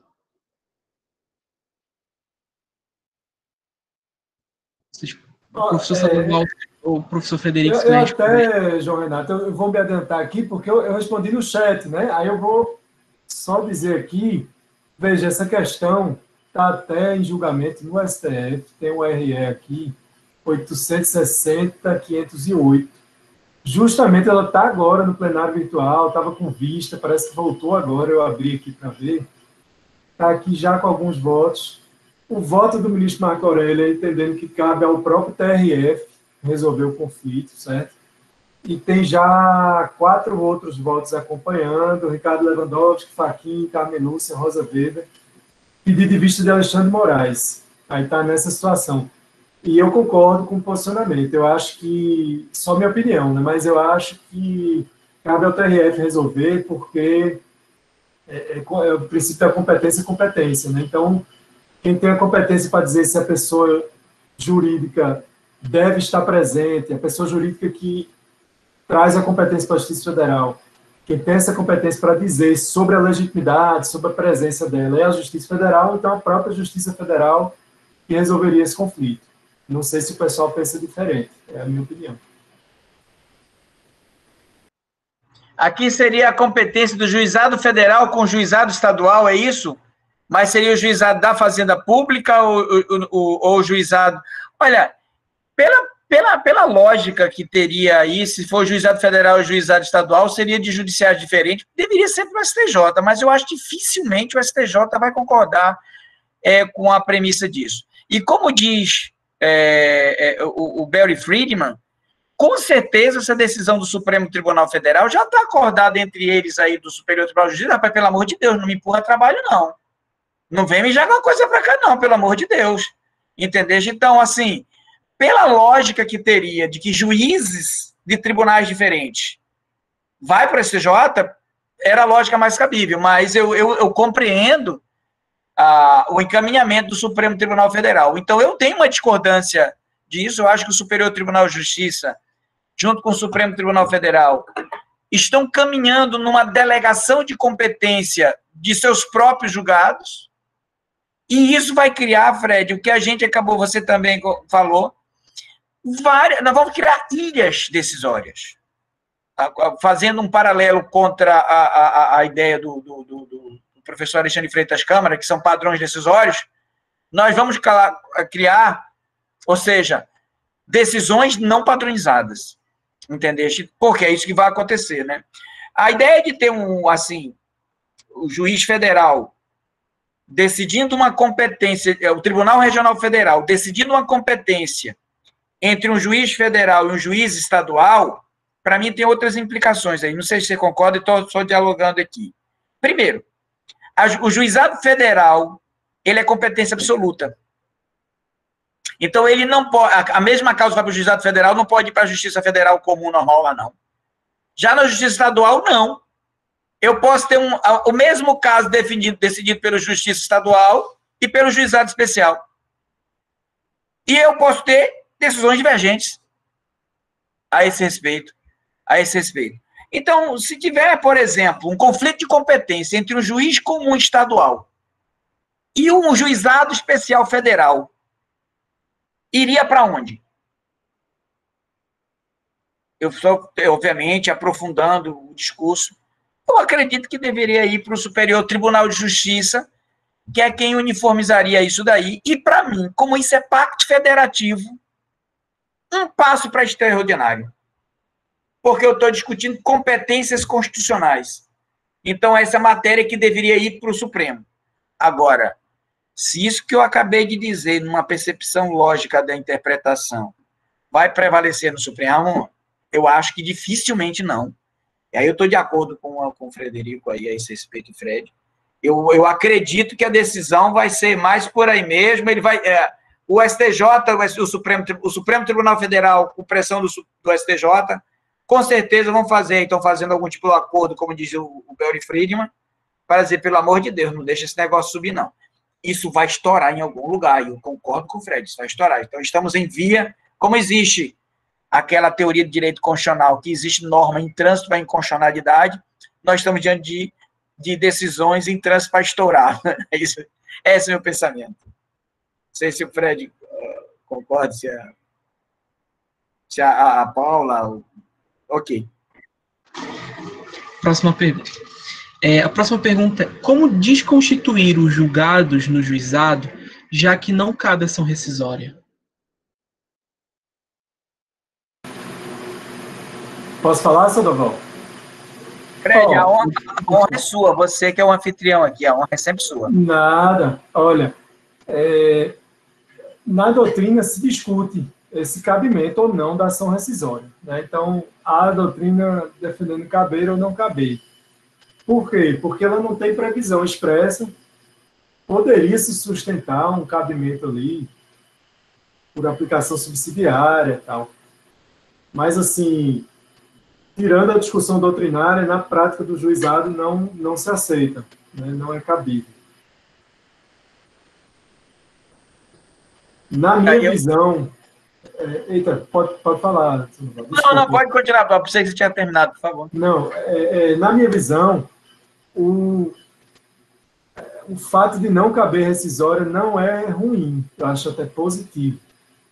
Por quê? Mas minha visão pró-eficiência, minha visão mais preocupada com celeridade. Porque, como eu disse, eu uso um paradigma assim, que não devia ter esses recursos todos, não devia ter ação rescisória mesmo, juizado é para resolver e trio, né? Não tem que ter muito...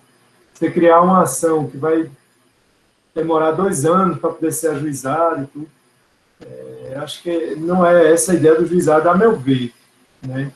Mas, assim, isso pode gerar alguns problemas, e, por exemplo, eu cito um, que é o seguinte: veja um problema que eu vou trazer para vocês.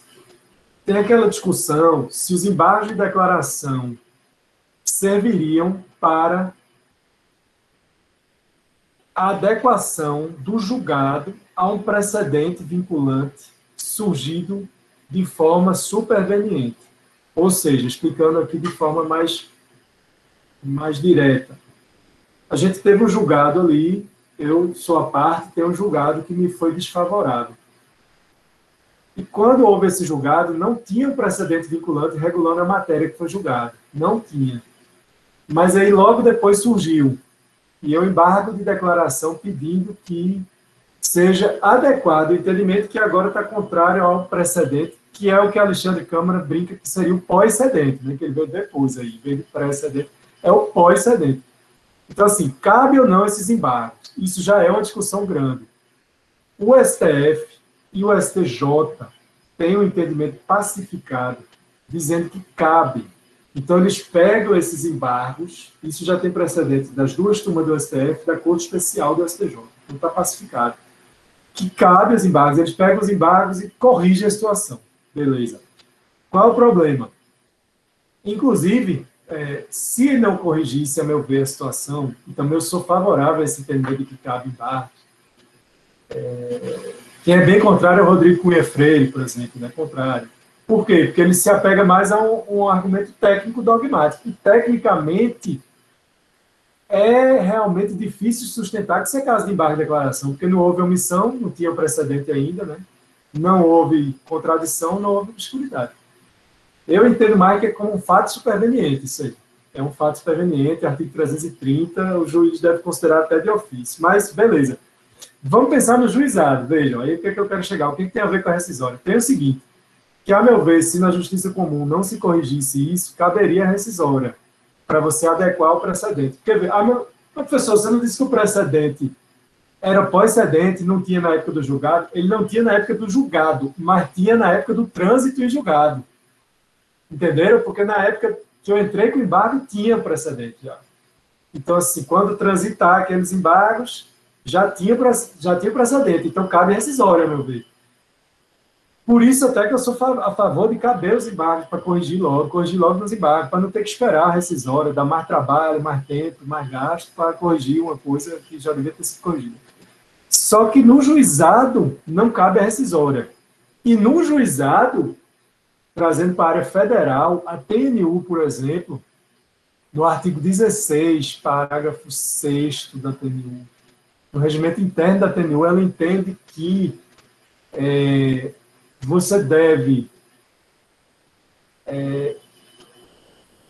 que você deve aguardar o trânsito julgado e que não, em princípio, se entende lá que não cabe a correção por embargos. Então, assim, se você não vai corrigir nos embargos, você esperaria corrigir onde? Na ação rescisória. Só que aí não cabe rescisória no juizado. Esse é um outro problema. Então, no juizado, eu ainda ficaria sem conseguir corrigir. Isso é um problema que existe. Que, a meu ver, não vale a pena, por conta disso, prever ação rescisória para tudo, não. Mas é um problema que existe e eu não vou omitir aqui, né? Então, essa é a minha visão sobre o tema. O que vocês acham? Olha, eu acredito que a gente tem que... Eu concordo com tudo que você está falando aí, Fred. E eu acho que a gente tem que centrar uma questão sobre como surgiu. Assim, o acesso à justiça, obviamente, você não tem nada de graça, não. Mas a ideia era que o juizado fosse gratuito para quem acessara ele. E aí, obviamente, eu até tenho uma concordância com você, que quem tem condições era para ter algum tipo de limite para isso, até tem essa premissa a esse respeito junto contigo. Mas quem acessa e não tem condições tinha que ser gratuito mesmo. A ideia de ter uma ação não ter ação rescisória no juizado vai ao encontro disso, é um acesso, tem que ter a questão de tempo, tá bom, é uma questão irrelevante, não é uma questão muito alta, muito elevada, não tem nada. Até aí tudo bem.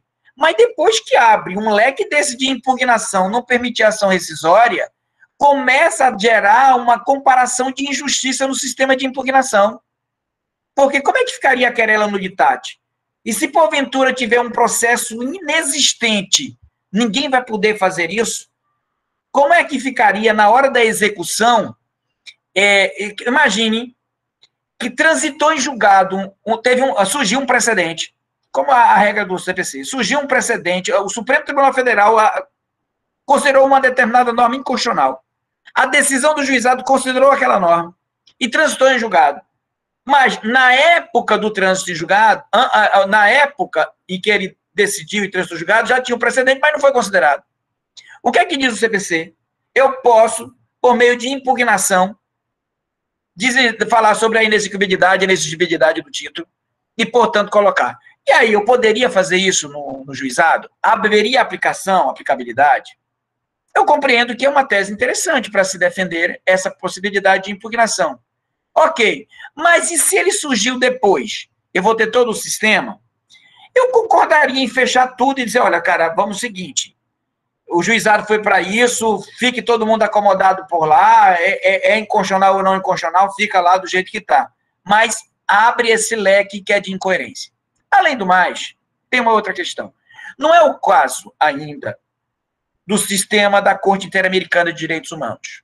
Não é o caso ainda pelo que eu vou falar agora. A Corte Europeia de Direitos Humanos, tem como país mais condenado a Itália. Razoável duração do processo, a Itália passa mais de 2 anos para julgar um processo. Tem casos na Corte Europeia de Direitos Humanos, da Espanha, por exemplo, envolvendo questões de consumo, em questões de meio ambiente, por exemplo, sonoridade.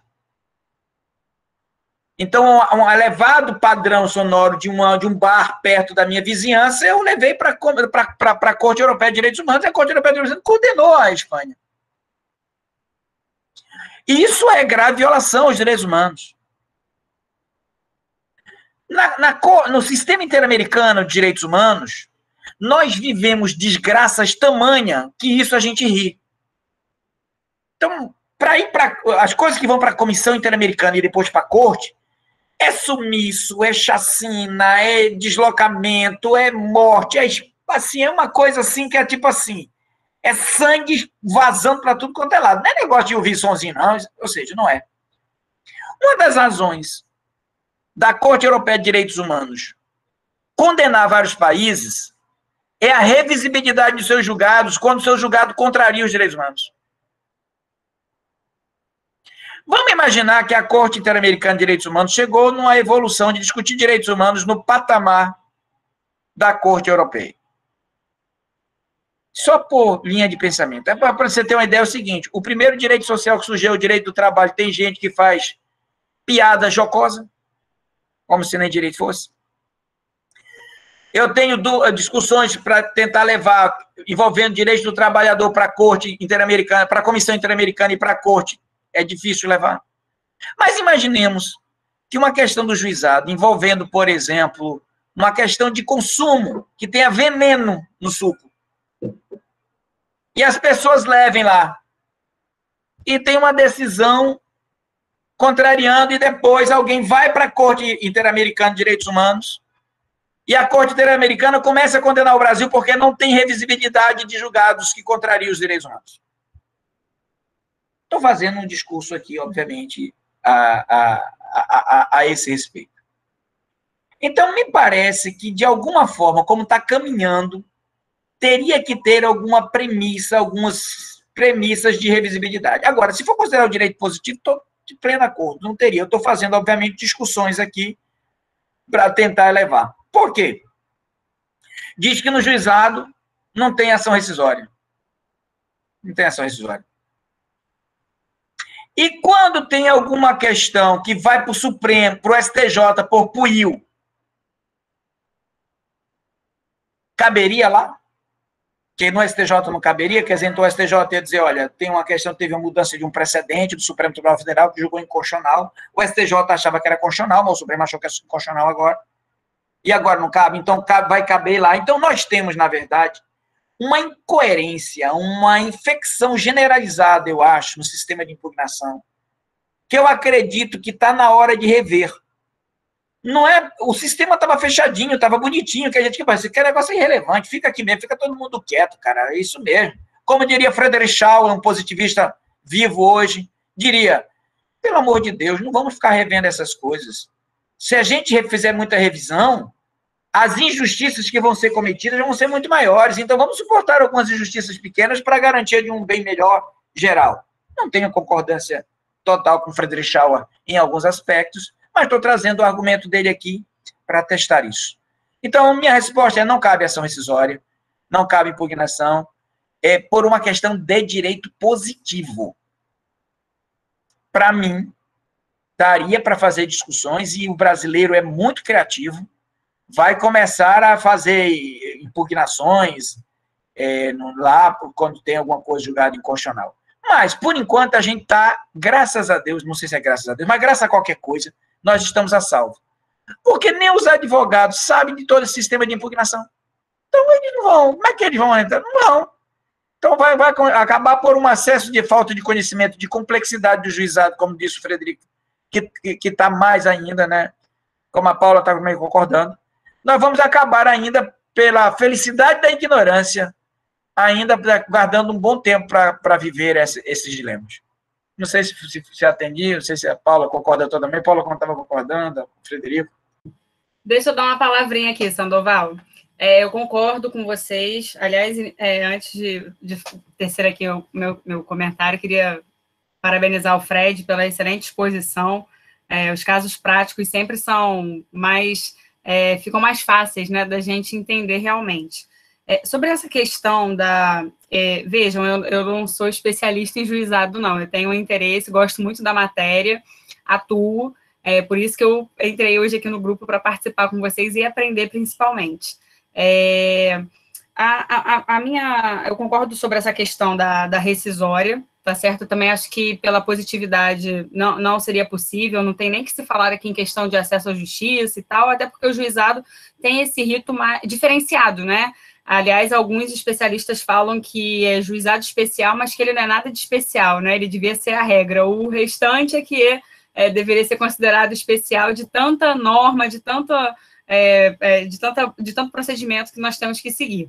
Mas eu queria saber o seguinte: nem o próprio né, CPC, a gente não sabe, aqui fazendo uma relação com o CPC, porque a gente aplica o CPC, né, nos juizados.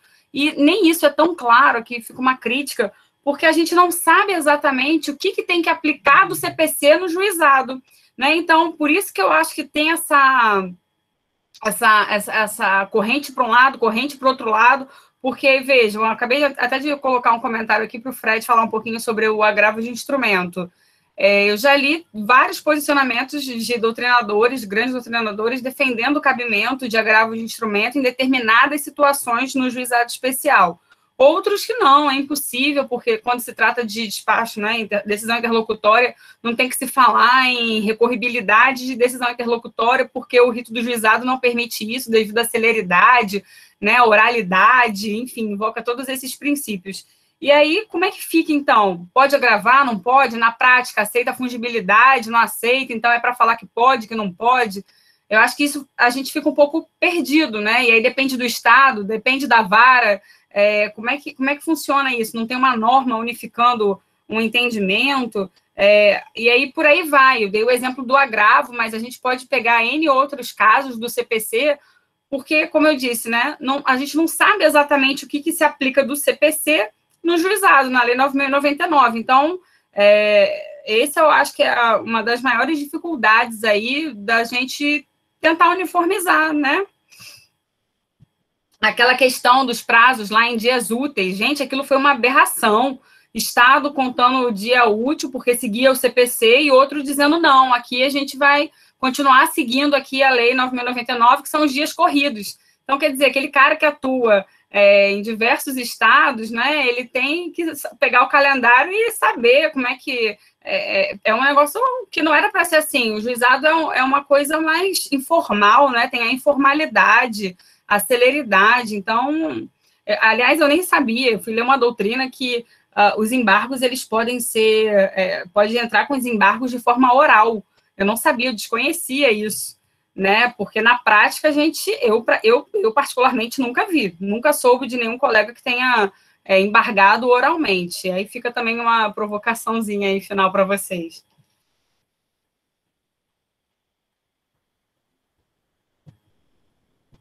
Peraí, você fica à vontade, diga aí a ordem, que pode dizer a ordem. Tá, Paulinha, aí a questão, a meu ver, aqui se aplica o artigo 41 da Lei 90/99, que prevê que da sentença, excetuada a homologatória de conciliação ou laudo arbitral, caberá recurso para o próprio juizado. Então, ele prevê recurso só da sentença. Quando a gente pega a 10.259, ela é até mais explícita. Ela trata que o artigo 5º da 10.259, que é do Jeffs, quer dizer, exceto nos casos do artigo 4º, somente será admitido recurso de sentença definitiva. Até tem uma discussão grande sobre o que é a sentença definitiva. Seria só de mérito, e sem julgamento de mérito não caberia. Mas, enfim, é só de sentença, né? Aí o 4º, o que é o artigo 4º? O juiz poderá, de ofício a requerimento das partes, deferir medidas cautelares no curso do processo para evitar dano de difícil reparação. Então, assim, só caberia recurso ou contra a sentença ou no caso de deferimento de medida cautelar. E aí, sim, se interpreta que, olha, se cabe quando deferir, caberia quando indeferir também, pela paridade de armas. Mas aí seria só isso. Então, assim, a meu ver, a 12.153, que é dos juizados da Fazenda Pública Estadual e Municipal, segue a linha da 10.259.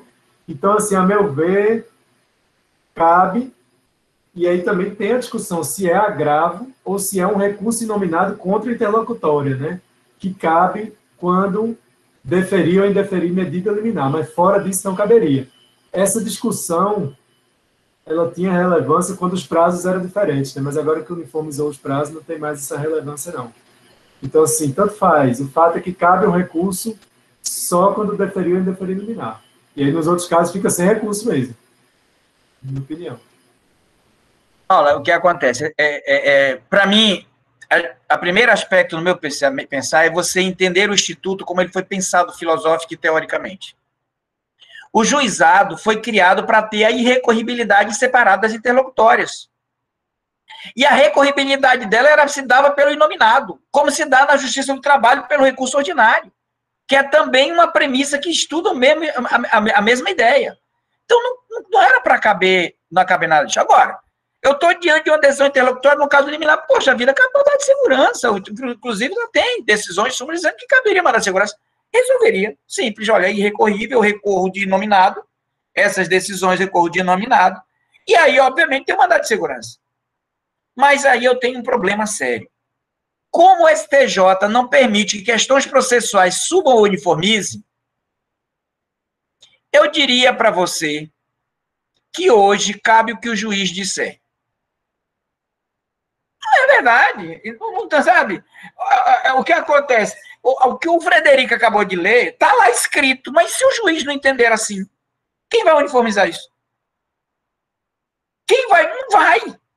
Então, realmente a gente vai estar parecendo os Estados Unidos, onde a autonomia legiferante dos estados é muito grande. E é por isso que um advogado não pode advogar muito no outro estado, não. Porque ele não conhece, é simples, ele não sabe. O Brasil, como é um estado federado com cara de estado unitário, é fácil, o Código Civil daqui ou de lá, o de processo de lá, de lá. Você viu o sistema eleitoral dos Estados Unidos? Pode votar pelo correio, pelo estado, outro não pode, outro não sei o quê. Não é isso. O Brasil não é. A legislação eleitoral, a processual, toda era da União, artigo 21, 22 da Constituição. Então, em tese, quando a gente pensa num sistema lógico, se resolve.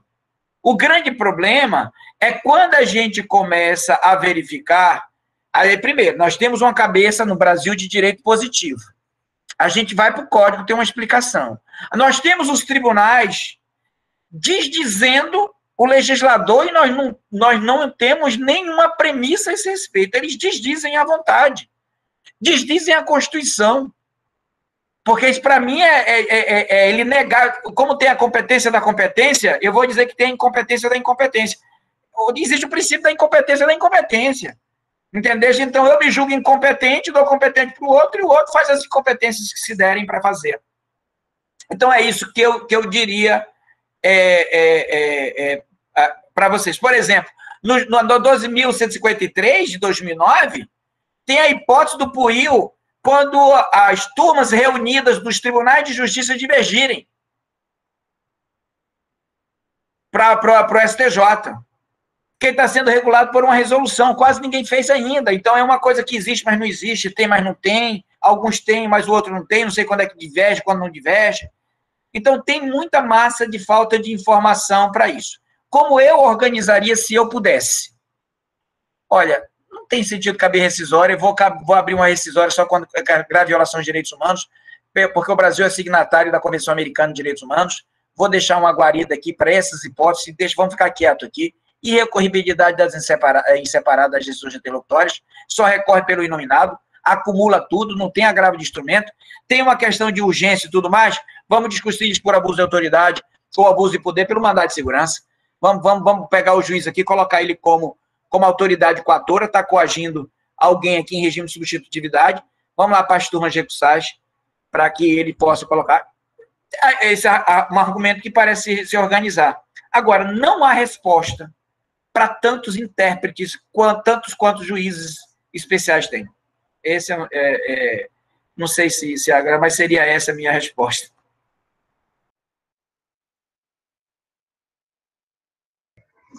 Certo. Então, vamos passar a última pergunta, que foi feita pelo professor Almir. Se há uma situação que tem me deixado muito preocupado, é essa questão de prazo.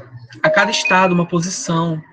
Outra situação é o FONAGE. Uns seguem, outros não. Afinal, os enunciados do FONAGE têm força vinculante, logicamente, na esfera estadual? Tem não. O FONAGE, gente, FONAGE e o seu irmão gêmeo FONAGEF são encontros de juízes que se reúnem, juízes desjuizados, é o Fórum Nacional dos Juizados Especiais, Estaduais e Federais. Todo ano eu participo do federal, que aconteceu essa semana, inclusive, acabou ontem, né? Ontem. E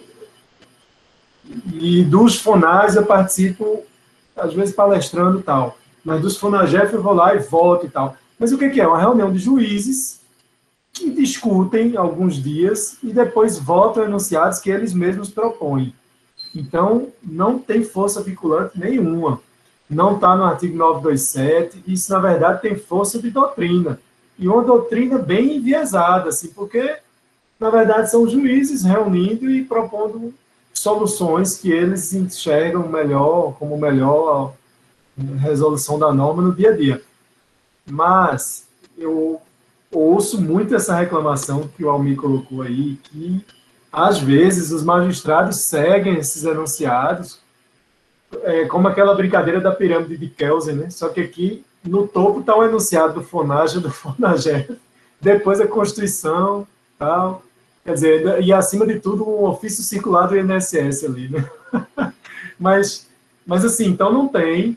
Só que veja, Almir, a legitimidade disso para os magistrados é que às vezes é muito grande.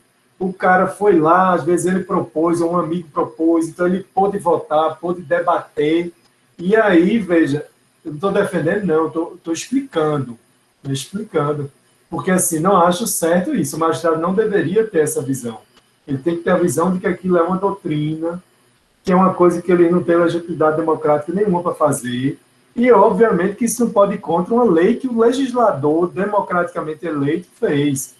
Só que o juiz, às vezes, prefere adotar isso porque ele acha que ele foi lá, votou e foi discutido e eles enxergam como uma solução mais correta do ponto de vista deles. Mas não é. Então, não tem força vinculante, não deve ser seguido acima de lei alguma, nada disso. Mas essa é uma queixa que eu ouço muito dos advogados e vejo que, às vezes, o pessoal cita como se fosse acima da Constituição. Não é.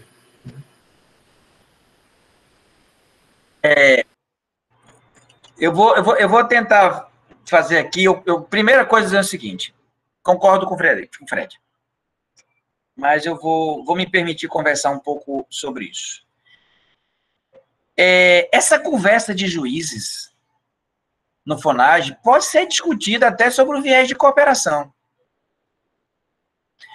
E eu estou dizendo isso porque as teorias do diálogo, seja nos Estados Unidos, seja no Canadá, e a Barry Friedman fez uma pesquisa de 10 anos, depois outra de 15 anos, mostrando que os juízes eles se auto-influenciam pelos seus parceiros, pelos seus pares, pelos juízes inferiores, pressionando pela sociedade.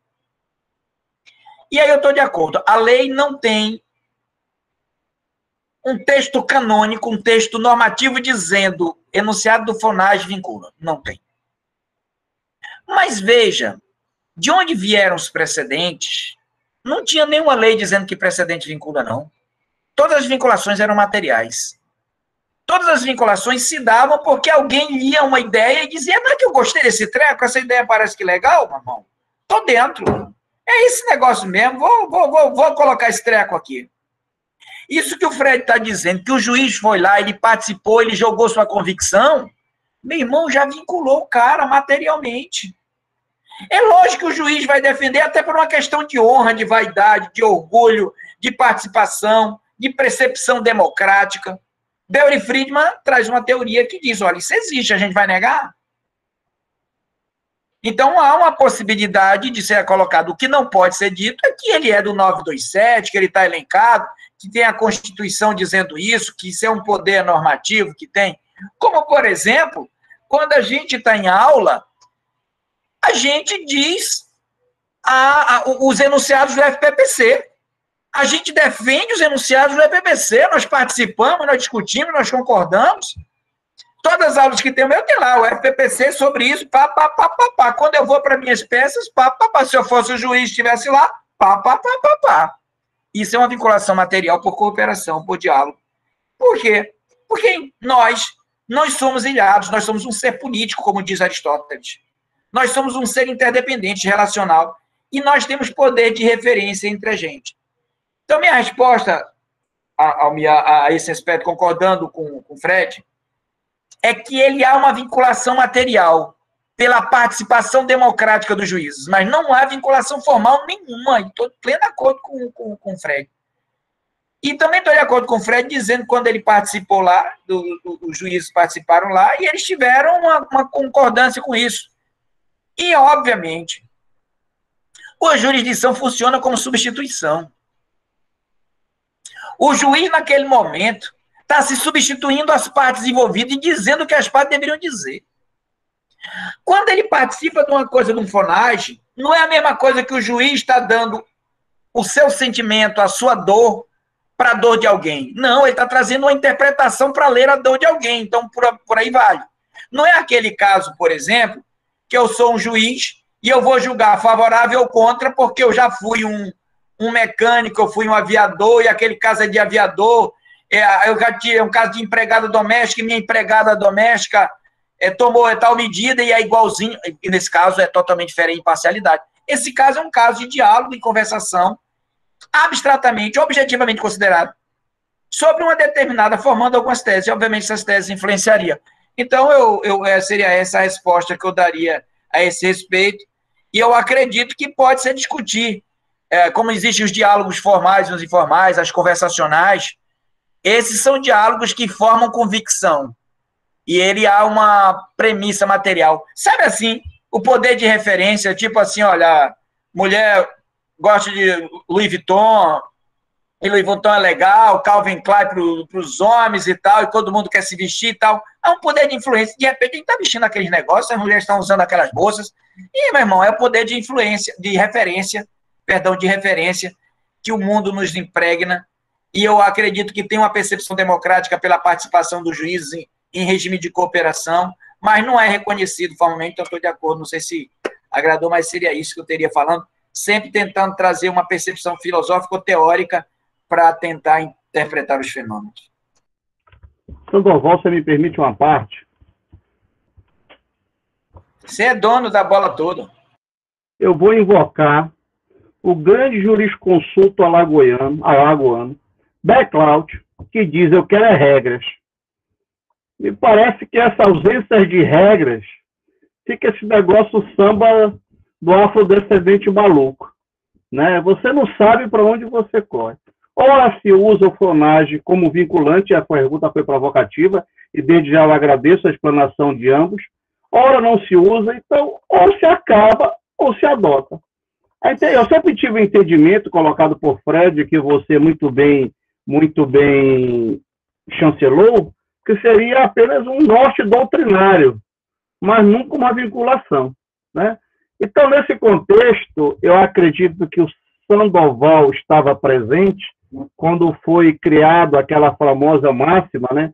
Nós somos pré-blackoutianos, ou seja, nós somos neandertais, né? Acho que o Fred conhece, não sei se Paulinha conhece, mas o Fred conhece a expressão, né? Nós somos neandertais. Então, eu sou preso ao juiz boca da lei, tá? Eu ainda sou preso nessa regra, que nós precisamos de regras, mas é só a minha humilde e singela participação. Obrigado, porque vocês consolidaram a minha dúvida. Então, é provocativo mesmo, consolidaram a minha dúvida. Obrigado. Olha, Almir, como você trouxe uma questão processual, quase que eu não admito, digo, não vou responder, porque essa é uma questão processual, não cabe uniformização. Entendeu? Mas eu diria que o juiz vai dizer o caso.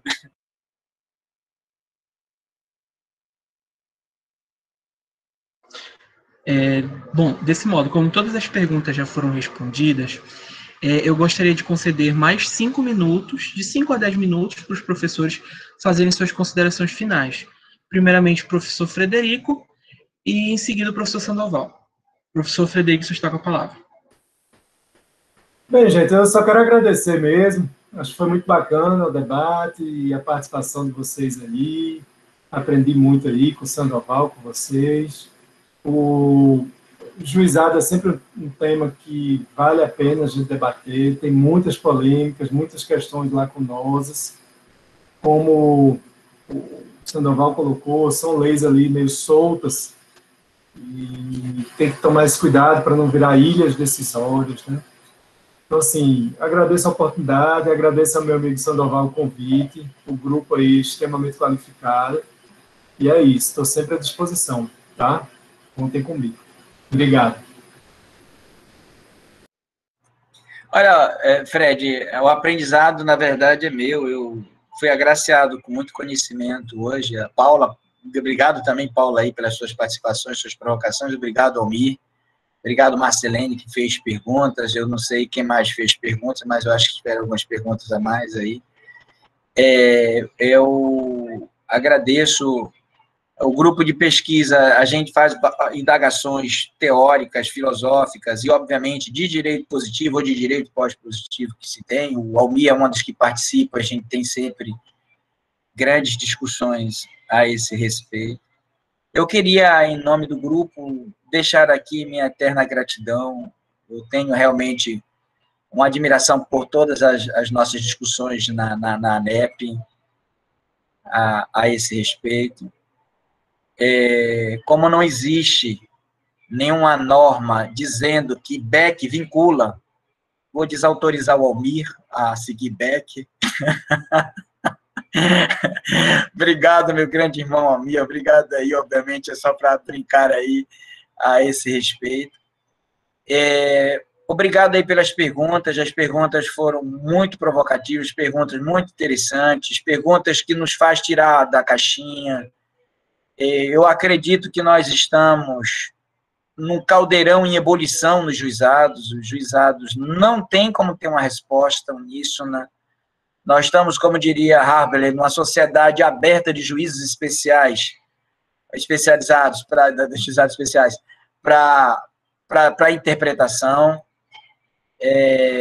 Nós estamos com os tribunais superiores com medo de processo, delegando cada vez mais. E aí, Almir, eu acho que no juizado nós temos o juiz boca de si mesmo. Eles vão dizer, a portaria que ele cria, que prega lá na porta, são as decisões, o CONAGE, então cada um está assim. A gente tem que dar graças a Deus de ter alguma coisa que pregue alguma uniformização, nem que seja na NEP, ou no FPPC, no FPPT, nesses fóruns, né, no CONAGE, no CONAGEF, onde tem para a gente tentar trabalhar, que a gente está perdido mesmo. Fred, meu grande amigo, muito obrigado pelo tanto que você acrescentou aqui ao grupo, a mim. Paula, obrigado Almir, obrigado Marcelene, obrigado a todos que fizeram a pergunta aí. Realmente, hoje, eu durmo feliz nesses encontros que tem. Muito obrigado e colocar à disposição. Eu vou aqui acolher a provocação do Beron e da Paula para a gente tentar discutir alguma coisa no grupo de pesquisa aqui, que ele se colocou aí. Entendi a provocação aqui. Como não é questão, com o pedido dele não foi processual, vou entender como de direito material, a gente vai levar para esse purril, né, Paula? Então, muito obrigado. Conte com a gente. Foi uma honra participar também do grupo de pesquisa. Parabéns pela condução dos trabalhos. Fred, parabéns mais uma vez, meu amigo. A gente fez uma live de juizado também que bombou, foi maravilhosa. E esses debates realmente só enriquecem, né, a academia, só engrandecem. E é uma forma também da gente se encontrar um pouquinho, né, nessa nova via aí, infelizmente normal. Mas espero vê-los em breve, tá certo? Conte conosco e nos avise aí do próximo tema do grupo de pesquisa, viu?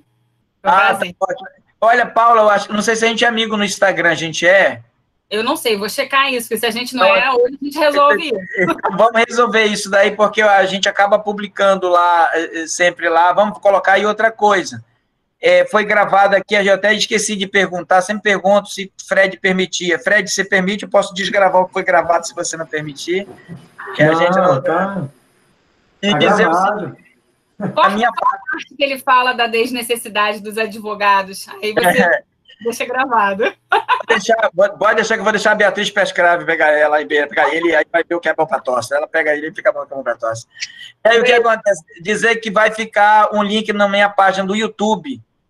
E caso alguém queira acessar esse respeito, vai estar lá no YouTube também. Então, obrigado aí. Aí, Paulo, como é que é teu Instagram lá? Tu pode parar de gravar aí? Como é que é teu Insta lá? É o @prof.paula